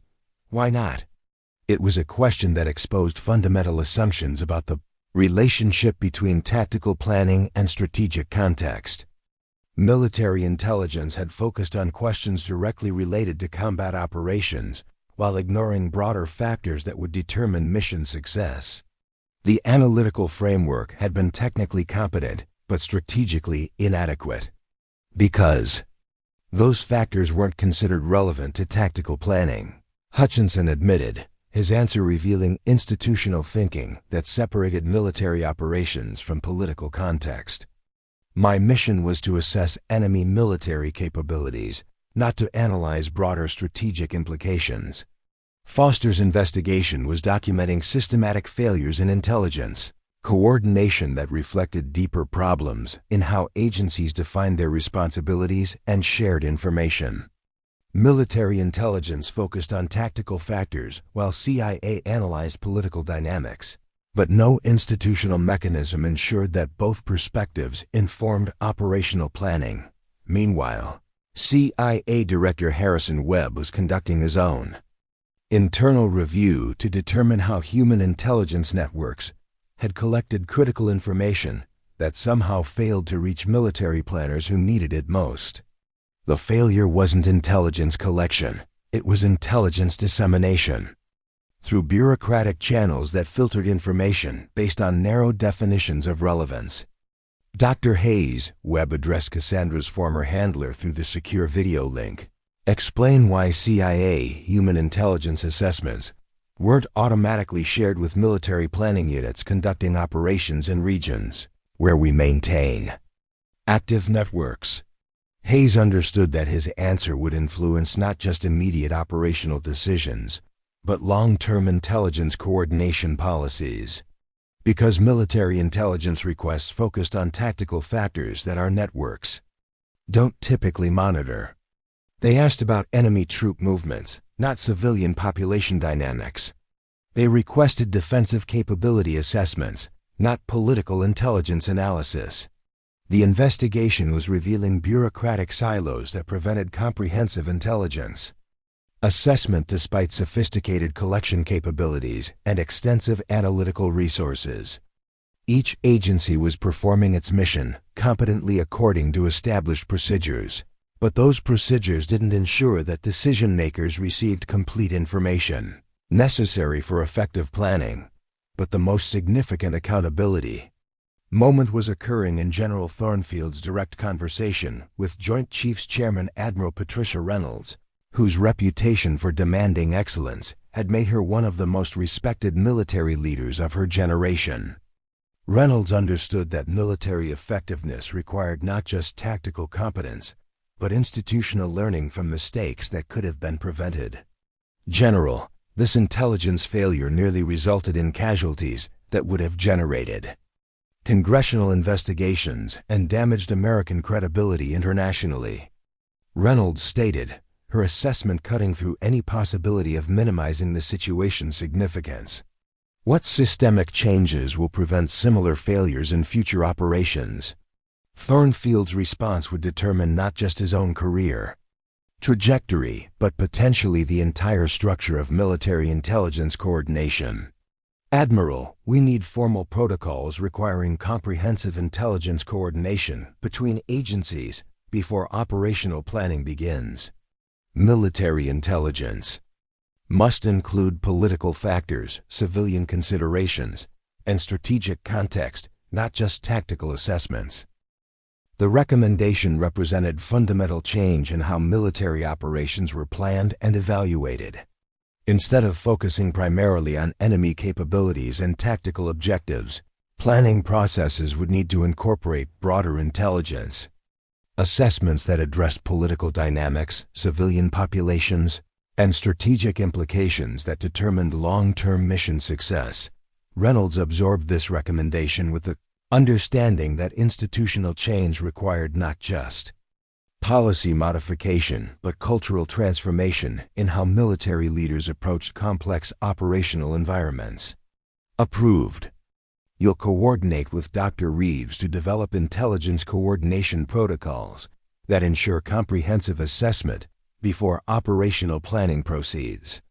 The authority for systemic change was being delegated to the people who had identified the problems and proposed solutions, rather than being filtered through bureaucratic committees that might dilute recommendations to protect institutional interests. This approach demonstrated confidence in professional competence, while demanding accountability for institutional failures. Captain Morrison found himself observing accountability processes that operated at levels he'd never imagined, watching senior leadership make decisions that would reshape how intelligence supported military operations. His earlier dismissal of Cassandra's capabilities seemed not just professionally embarrassing, but indicative of thinking patterns that contributed to intelligence failures. "Ma'am," he addressed Cassandra with newfound respect that reflected his recognition of expertise he'd completely missed. What could junior officers have done differently to identify intelligence gaps before they affected operational planning? The question suggested genuine interest in learning rather than defensive justification of previous decisions. Morrison's willingness to acknowledge his mistakes and seek improvement demonstrated the kind of professional development that transformed individual failures into institutional learning opportunities. "Ask broader questions," Cassandra replied. her response addressing not just immediate tactical considerations, but long-term professional development. Intelligence assessment requires understanding not just what enemies can do, but why they might choose specific courses of action. That requires political context, cultural knowledge, and strategic thinking that goes beyond tactical analysis.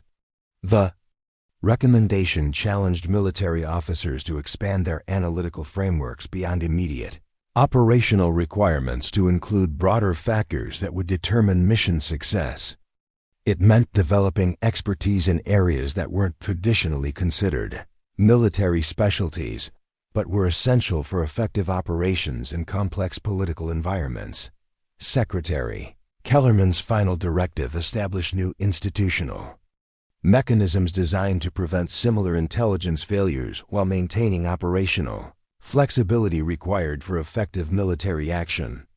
All future operational planning will include mandatory CIA liaison participation and comprehensive intelligence coordination before tactical planning begins. Dr. Reeves will establish protocols that ensure decision-makers receive complete information necessary for strategic assessment. The authority being delegated to Cassandra represented institutional recognition that her intervention had prevented disaster while identifying systemic problems that required comprehensive solutions. Her role was expanding from tactical consultant to strategic architect of improved intelligence coordination that would influence American military operations globally. 3 hours after the secure video conference concluded, General Thornfield made a decision that would resonate throughout the military intelligence community for years to come. Rather than allowing the intelligence failure to be quietly corrected through administrative channels, he chose to address the situation directly with his entire senior staff assembled in the main briefing hall, a space typically reserved for major operational announcements and distinguished visitor presentations.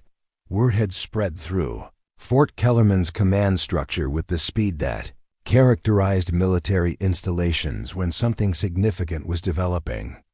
Senior officers, intelligence analysts, operations coordinators, and staff personnel filled the briefing hall's theater-style seating, their conversations creating a buzz of speculation about why General Thornfield had called an unprecedented emergency assembly during what should have been routine operational preparation. Stage at the front of the hall featured the same sophisticated display technology that had revealed the flawed intelligence in the Strategic Operations Center, but now those screens would be visible to an audience that included everyone responsible for planning and executing military operations at Fort Kellerman. This wasn't going to be a private correction of tactical mistakes. It was going to be a public acknowledgement of institutional failures and individual excellence. Captain Morrison sat in the third row, still grappling with his complete misassessment of Cassandra's role and capabilities. Around him, fellow officers were exchanging theories about the emergency assembly, their speculation revealing the kinds of assumptions about rank, authority, and expertise that had contributed to the morning's intelligence failure.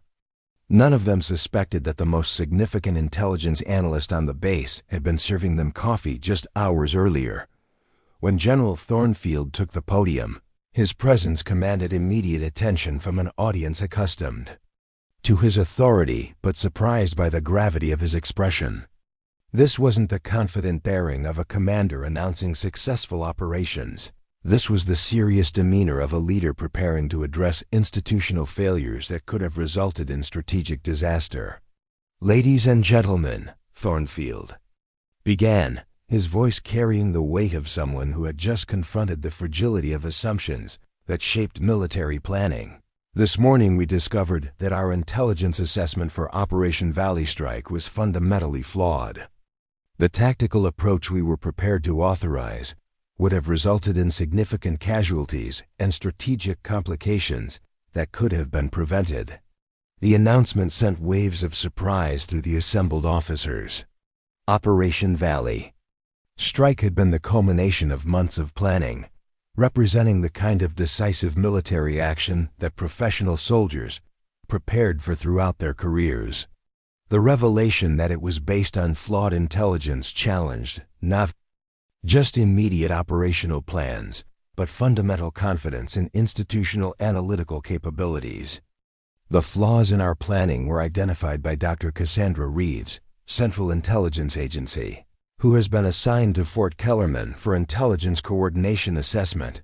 Thornfield continued, his words beginning to reshape how everyone present understood the relationship between military planning and broader intelligence community oversight. Murmurs rippled through the audience as officers realized that their tactical planning had been under intelligence community observation for months. The implications were complex. Their competence was being evaluated by professionals whose expertise they hadn't known existed. Their decisions were being analyzed according to standards they hadn't understood were being applied. Dr. Reeves, Thornfield said, turning toward where Cassandra sat in the front row, "Would you join me on stage?" The moment when Cassandra rose from her seat and walked toward the podium would be remembered by everyone present as the instant when their assumptions about expertise, authority, and institutional coordination were completely overturned.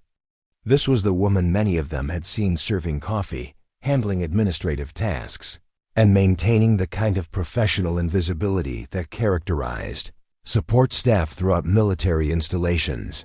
But as she approached the podium, with the confident bearing of someone accustomed to briefing senior leadership on matters of strategic importance, her transformation from administrative support to intelligence analyst became undeniable. Her posture, her movement, her presence, everything conveyed expertise that had been hidden beneath carefully constructed cover identity. Dr. Reeves identified intelligence gaps that our standard analytical processes had missed. Thornfield continued, his acknowledgement carrying weight that extended far beyond immediate operational implications. Her intervention prevented what could have been a catastrophic intelligence failure resulting in unnecessary casualties and strategic complications. The recognition was public, formal, and comprehensive, exactly the kind of institutional acknowledgement that military culture reserved for actions that demonstrated exceptional professional competence under pressure. But it was also unprecedented, because it represented a military commander publicly crediting civilian intelligence personnel with preventing military disaster. When Cassandra reached the podium, Thornfield stepped aside to allow her to address an audience that was seeing her true professional identity for the first time. The woman who had been serving coffee hours earlier was now commanding attention from an assembly of senior military officers who were beginning to understand that their tactical expertise required integration with intelligence capabilities they hadn't fully appreciated. The intelligence failure that General Thornfield described wasn't the result of individual incompetence or institutional negligence. Cassandra began, her voice carrying the analytical clarity that had characterized her briefing to Pentagon leadership. It was the predictable consequence of planning processes that treated tactical analysis and strategic intelligence as separate functions rather than integrated requirements. Her explanation addressed the psychological need of professional soldiers to understand how competent people could make serious mistakes without compromising their fundamental competence. The failure wasn't personal, it was institutional, resulting from organizational structures that prevented comprehensive analysis rather than individual limitations that compromised analytical capabilities.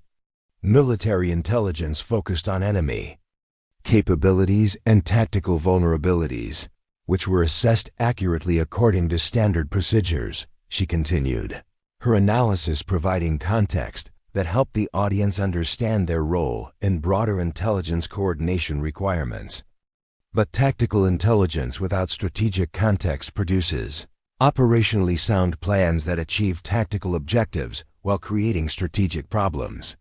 The audience was absorbing information that challenged fundamental assumptions about the relationship between military competence and operational success. Tactical expertise wasn't sufficient for complex operations. It required integration with political intelligence, cultural analysis, and strategic assessment that no single institution could provide independently. The solution isn't better military intelligence or improved CIA coordination, Cassandra continued, her recommendations addressing systemic changes that would influence how all future operations were planned and executed. The solution is institutional. Integration that ensures decision-makers receive comprehensive assessment that addresses both tactical requirements and strategic implications. General Thornfield stepped forward again, his movement signaling the transition from analytical explanation to institutional commitment. Effective immediately, Fort Kellerman will implement comprehensive intelligence coordination protocols that ensure tactical planning includes strategic assessment. Dr. Reeves will remain assigned to establish these protocols and train personnel in their implementation. But then he did something that surprised everyone present, including Cassandra. He turned to face her directly and brought his hand up in a formal military salute, not the brief acknowledgement typically given to civilian personnel, but the full ceremonial salute reserved for recognizing exceptional service that reflected credit on American military institutions. The gesture was unprecedented and unmistakable. A general officer was publicly saluting a CIA analyst in front of his entire senior staff, acknowledging that her professional competence had prevented disaster while demonstrating institutional respect for interagency coordination that transcended traditional military hierarchy. The salute lasted longer than protocol required, its duration emphasizing the significance of what Cassandra had accomplished and what her continued presence would mean for institutional effectiveness. When Thornfield finally dropped his hand, the silence in the briefing hall was complete. Every officer present understood. They had witnessed something that would reshape how they approached their professional responsibilities. Ladies and gentlemen, Thornfield addressed his assembled staff, his voice carrying new authority that came from acknowledging institutional limitations while demonstrating commitment to improvement. Dr. Reeves has shown us that military excellence requires more than tactical competence. It requires intellectual humility, institutional coordination, and professional respect for expertise that complements our own capabilities. The recognition was transforming individual acknowledgement into institutional learning that would influence how Fort Kellerman approached all future operations. This wasn't just about preventing one intelligence failure.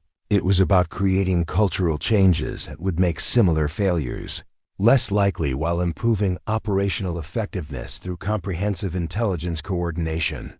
The applause that followed General Thornfield's salute began tentatively, uncertain officers struggling to process the unprecedented recognition they had witnessed, but it built quickly into sustained acknowledgement that filled the briefing hall with genuine appreciation for professional excellence that had prevented operational disaster. When it finally subsided, Cassandra's response demonstrated exactly why her expertise commanded such institutional respect. "General Thornfield, thank you for your confidence," she said, her voice carrying the same measured professionalism that had characterized her intervention that morning, without a trace of satisfaction or vindication, despite having been completely vindicated. "But I need to emphasize that preventing intelligence failures requires institutional commitment, not individual recognition. What happened this morning succeeded because everyone present was willing to reconsider assumptions when presented with contradictory evidence."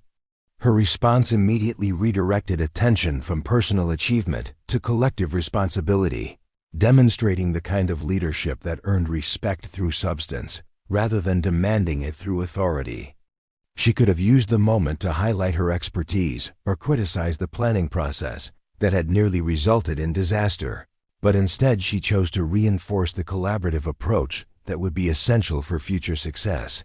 Captain Morrison, still grappling with his complete misassessment of her capabilities, found himself studying not just what she said, but how she said it.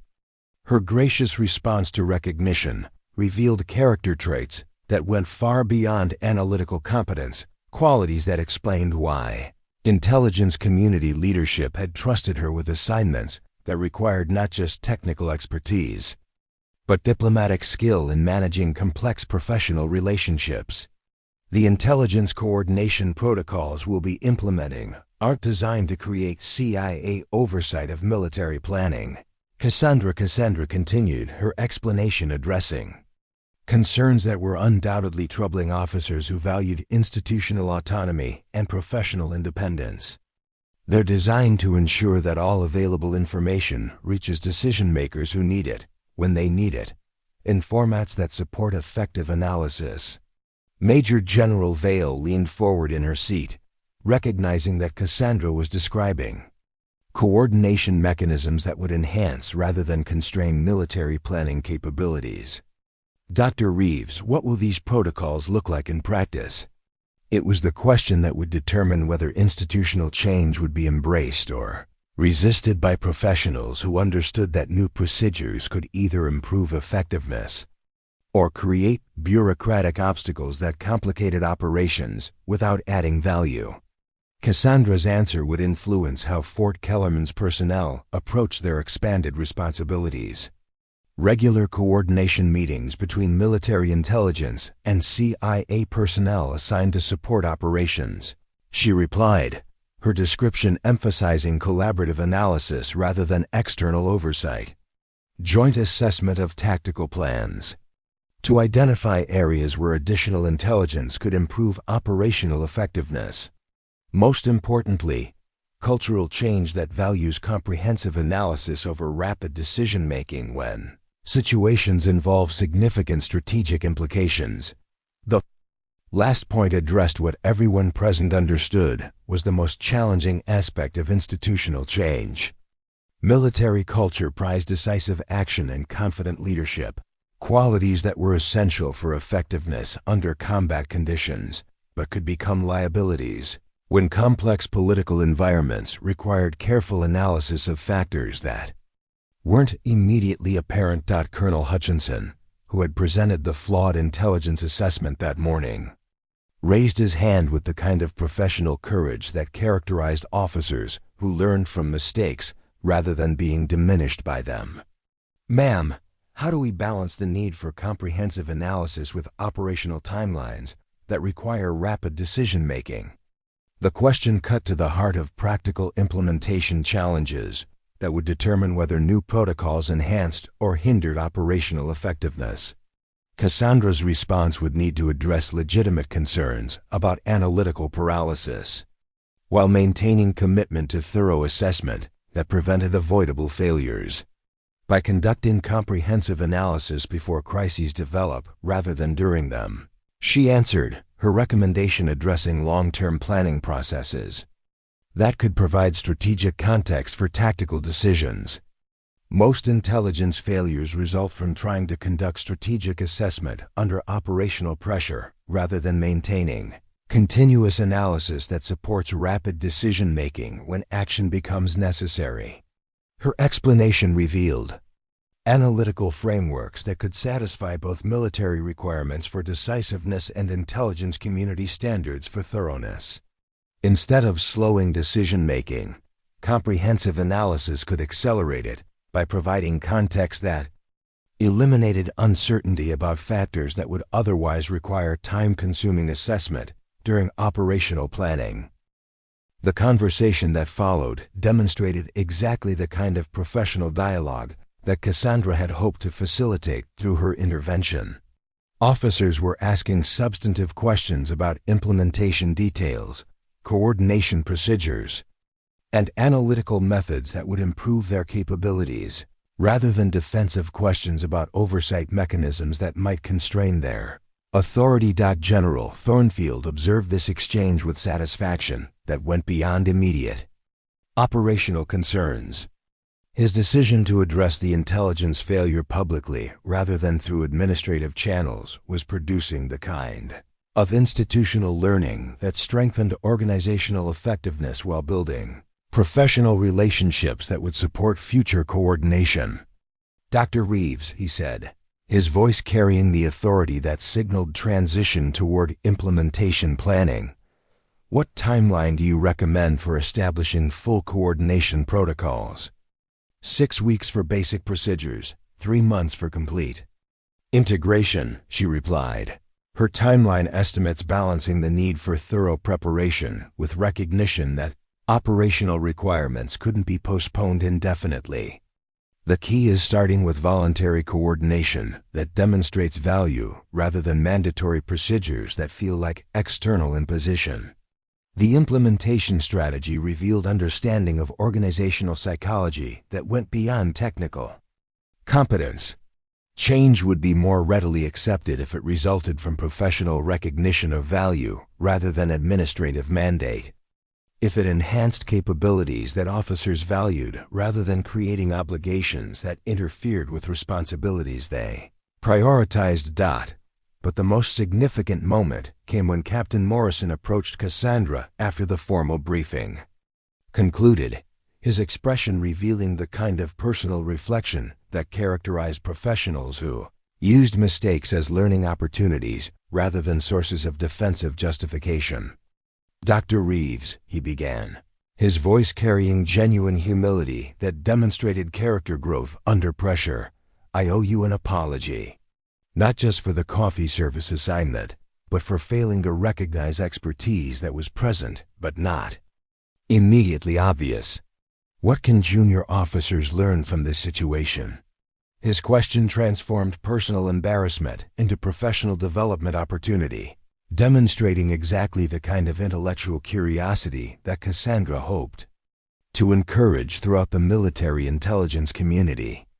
Morrison's willingness to acknowledge his mistakes and seek improvement suggested institutional culture that could adapt and evolve rather than defending established practices that produced inadequate results. "Learn to ask better questions," she replied, her response addressing broader analytical skills that would benefit military officers, regardless of their specific assignments or career paths.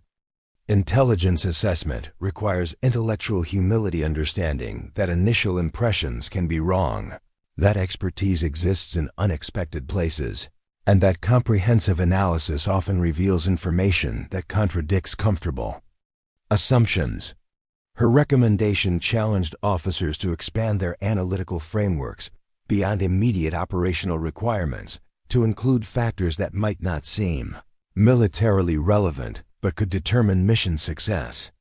It meant developing comfort with uncertainty, appreciation for diverse perspectives, and commitment to continuous learning that went beyond formal professional development programs. The conversation continued as other officers joined the discussion, creating exactly the kind of collaborative environment that would be essential for effective intelligence coordination.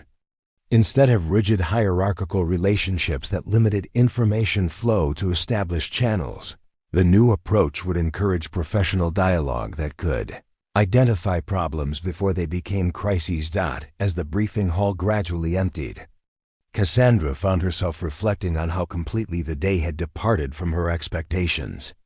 She had anticipated months of careful observation and gradual relationship building before having opportunities to influence operational planning. Instead, circumstances had forced immediate intervention that revealed her capabilities while demonstrating the value of intelligence coordination that transcended institutional boundaries. But perhaps more importantly, the response to her intervention had demonstrated institutional capacity for learning and adaptation that suggested her assignment could produce lasting improvements in how military operations incorporated strategic intelligence. The willingness of senior leadership to acknowledge mistakes, implement changes, and support coordination mechanisms indicated organizational culture that prioritized effectiveness over institutional pride. General Thornfield's final words to her as they left the briefing hall captured both the significance of what had occurred and the potential for future collaboration that could prevent similar intelligence failures. "Dr. Reeves, this morning you prevented a disaster that could have damaged American credibility and cost soldiers lives. But more importantly, You've shown us how to prevent similar failures in the future.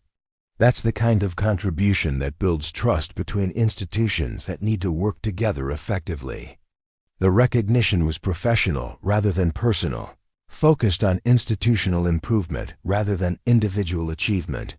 Exactly the kind of acknowledgement that would support long-term coordination rather than creating resentment about external oversight of military planning processes. 6 months later, the Strategic Operations Center at Fort Kellerman bore little resemblance to the room where institutional momentum had nearly driven competent professionals toward operational disaster. The mahogany conference table remained, as did the sophisticated display technology and secure communication systems, but the culture of decision-making had transformed in ways that were both subtle and profound. Where tactical planning had once proceeded in isolation from broader strategic assessment, every operation now began with comprehensive intelligence coordination that brought together military analysts, CIA personnel, and regional specialists who approached problems from complementary perspectives. The coffee station still occupied its corner of the room, but it was now staffed by rotating personnel who understood that seemingly mundane support roles could provide valuable observational opportunities for identifying analytical gaps. Changes extended far beyond Fort Kellerman. Congressional oversight committees had used the Valdoria intelligence failure as a case study in how interagency coordination could prevent operational disasters when properly implemented, leading to legislation that mandated similar protocols at military installations worldwide. Defense colleges now taught courses in comprehensive intelligence assessment that emphasized institutional humility and collaborative analysis as essential components of effective leadership. But perhaps most significantly, a new generation of military officers was being trained to approach complex operational environments with intellectual curiosity rather than confidence in established procedures. Understanding that expertise could be found in unexpected places and that initial impressions were often incomplete or misleading. Dr. Cassandra Reeves had become something of a legend within intelligence circles, though she would have been embarrassed by the attention if she had been aware of it. Her intervention at Fort Kellerman was being studied at the CIA's training facility in Langley, at the Army War College in Carlisle, and at joint service schools where future leaders learned about the intersection between tactical competence and strategic wisdom. The formal case study, published in classified journals that circulated among senior intelligence and military personnel, focused not on individual heroism, but on institutional mechanisms that could prevent similar failures. When properly designed and consistently implemented, it emphasized that intelligence coordination wasn't about CIA oversight of military operations, but about ensuring that decision-makers had access to all available information when lives and strategic interests were at stake. Young intelligence officers read about the Fort Kellerman Protocol as an example of how field operatives could fulfill their responsibilities to prevent operational disasters while maintaining the collaborative relationships essential for long-term institutional effectiveness. Military officers studied it as a demonstration of how intellectual humility could strengthen rather than undermine professional confidence, showing that admitting knowledge limitations was a sign of wisdom rather than weakness. But the most important legacy wasn't found in policy documents or training manuals. It was evident in conversations that took place every day in briefing rooms, planning cells, and coordination centers where military and intelligence personnel worked together with mutual respect based on recognition of complementary expertise rather than competing authority.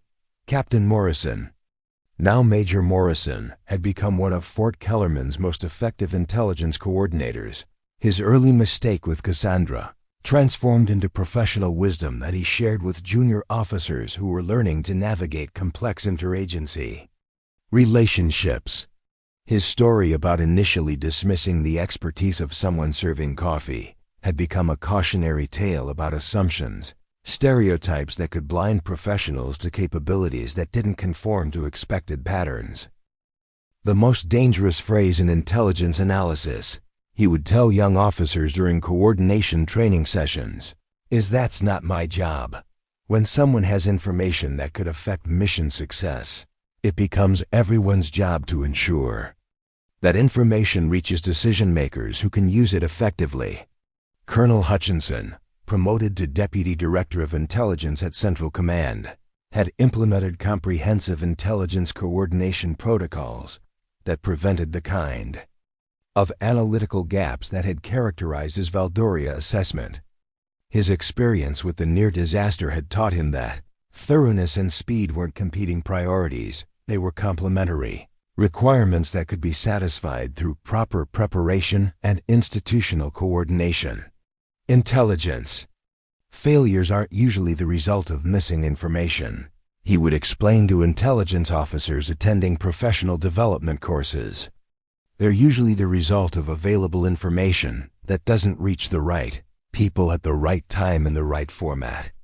Our job is to build systems that prevent coordination failures, not just to collect and analyze data. General Thornfield, now commanding the Army's Intelligence and Security Command, had become one of the military's most vocal advocates for institutional humility and interagency coordination. His decision to publicly acknowledge intelligence failure rather than quietly correcting it had established precedents that encouraged transparency and learning rather than defensive secrecy. When mistakes were identified, the speech he gave at his promotion ceremony was subsequently quoted in leadership courses throughout the military education system. Military excellence requires more than tactical competence and operational courage. It requires intellectual honesty about what we know and don't know, professional respect for expertise that complements our own capabilities, and institutional commitment to learning from mistakes rather than hiding them. But perhaps the most profound changes were taking place in environments far removed from military installations and intelligence facilities. University programs in international relations and security studies now included coursework on interagency coordination and comprehensive intelligence assessment. Business schools taught case studies about organizational decision-making that emphasized the importance of diverse perspectives and collaborative analysis in preventing strategic failures. The principles that Cassandra had demonstrated: intellectual humility, professional respect for unexpected expertise, and commitment to comprehensive analysis despite time pressure, were being applied in corporate boardrooms, government agencies, and nonprofit organizations where complex decisions required integration of different types of knowledge and analytical perspectives. Years later, when asked about the Fort Kellerman intervention during a classified interview for intelligence community historical records, Cassandra's response reflected the same analytical precision and institutional focus that had characterized her original intervention. The situation succeeded because everyone involved was willing to prioritize mission effectiveness over personal convenience. She explained, "When institutional procedures produce inadequate results, professional responsibility requires challenging those procedures rather than defending them. That's not about individual heroism, it's about collective commitment to getting things right when the stakes are high." Her analysis avoided personal recognition while emphasizing systemic factors that had enabled success, demonstrating the same intellectual approach that had made her intervention effective in the first place. The focus remained on institutional learning rather than individual achievement, on preventable failures rather than dramatic successes, on collaborative solutions rather than heroic interventions. The final paragraph of the classified case study captured the broader significance of what had occurred at Fort Kellerman that morning. Effective intelligence coordination requires cultural change that values comprehensive analysis over rapid consensus, intellectual humility over confident assertion, and collaborative assessment over institutional autonomy. These changes cannot be mandated through policy directives. They must be demonstrated through professional behavior that proves their value in operational contexts. Today, when military officers and intelligence analysts face complex operational environments, where initial assessments might be incomplete or misleading, many remember the lesson learned from a woman who was serving coffee one moment and preventing strategic disaster the next. They remember that expertise can be found in unexpected places, that assumptions about authority and capability can be dangerously wrong, and that preventing failures requires the courage to challenge established procedures when evidence suggests they're inadequate. Most importantly, they remember that true professional strength comes not from defending what you think you know, but from remaining open to information that might change your understanding, even when that information comes from sources you didn't expect, delivered by people whose expertise isn't immediately obvious. In situations where admitting uncertainty feels like weakness but might actually be wisdom, the coffee pot still sits in the corner of the Strategic Operations Center at Fort Kellerman. A quiet reminder that the most important intelligence sometimes comes from the most unexpected sources, and that paying attention to information that doesn't fit our expectations might be the difference between success and failure, between lives saved and lives lost, between wisdom and disaster. Share this story with someone who knows that real expertise isn't always obvious at first glance. Hit that subscribe button if you believe that listening to unexpected voices might just save us all from our own assumptions. Because sometimes the person who seems least important in the room might be the one with information that changes everything. Up next, you've got 2 more standout stories right on your screen. If this one hit the mark, you won't want to pass these up. Just click and check them out.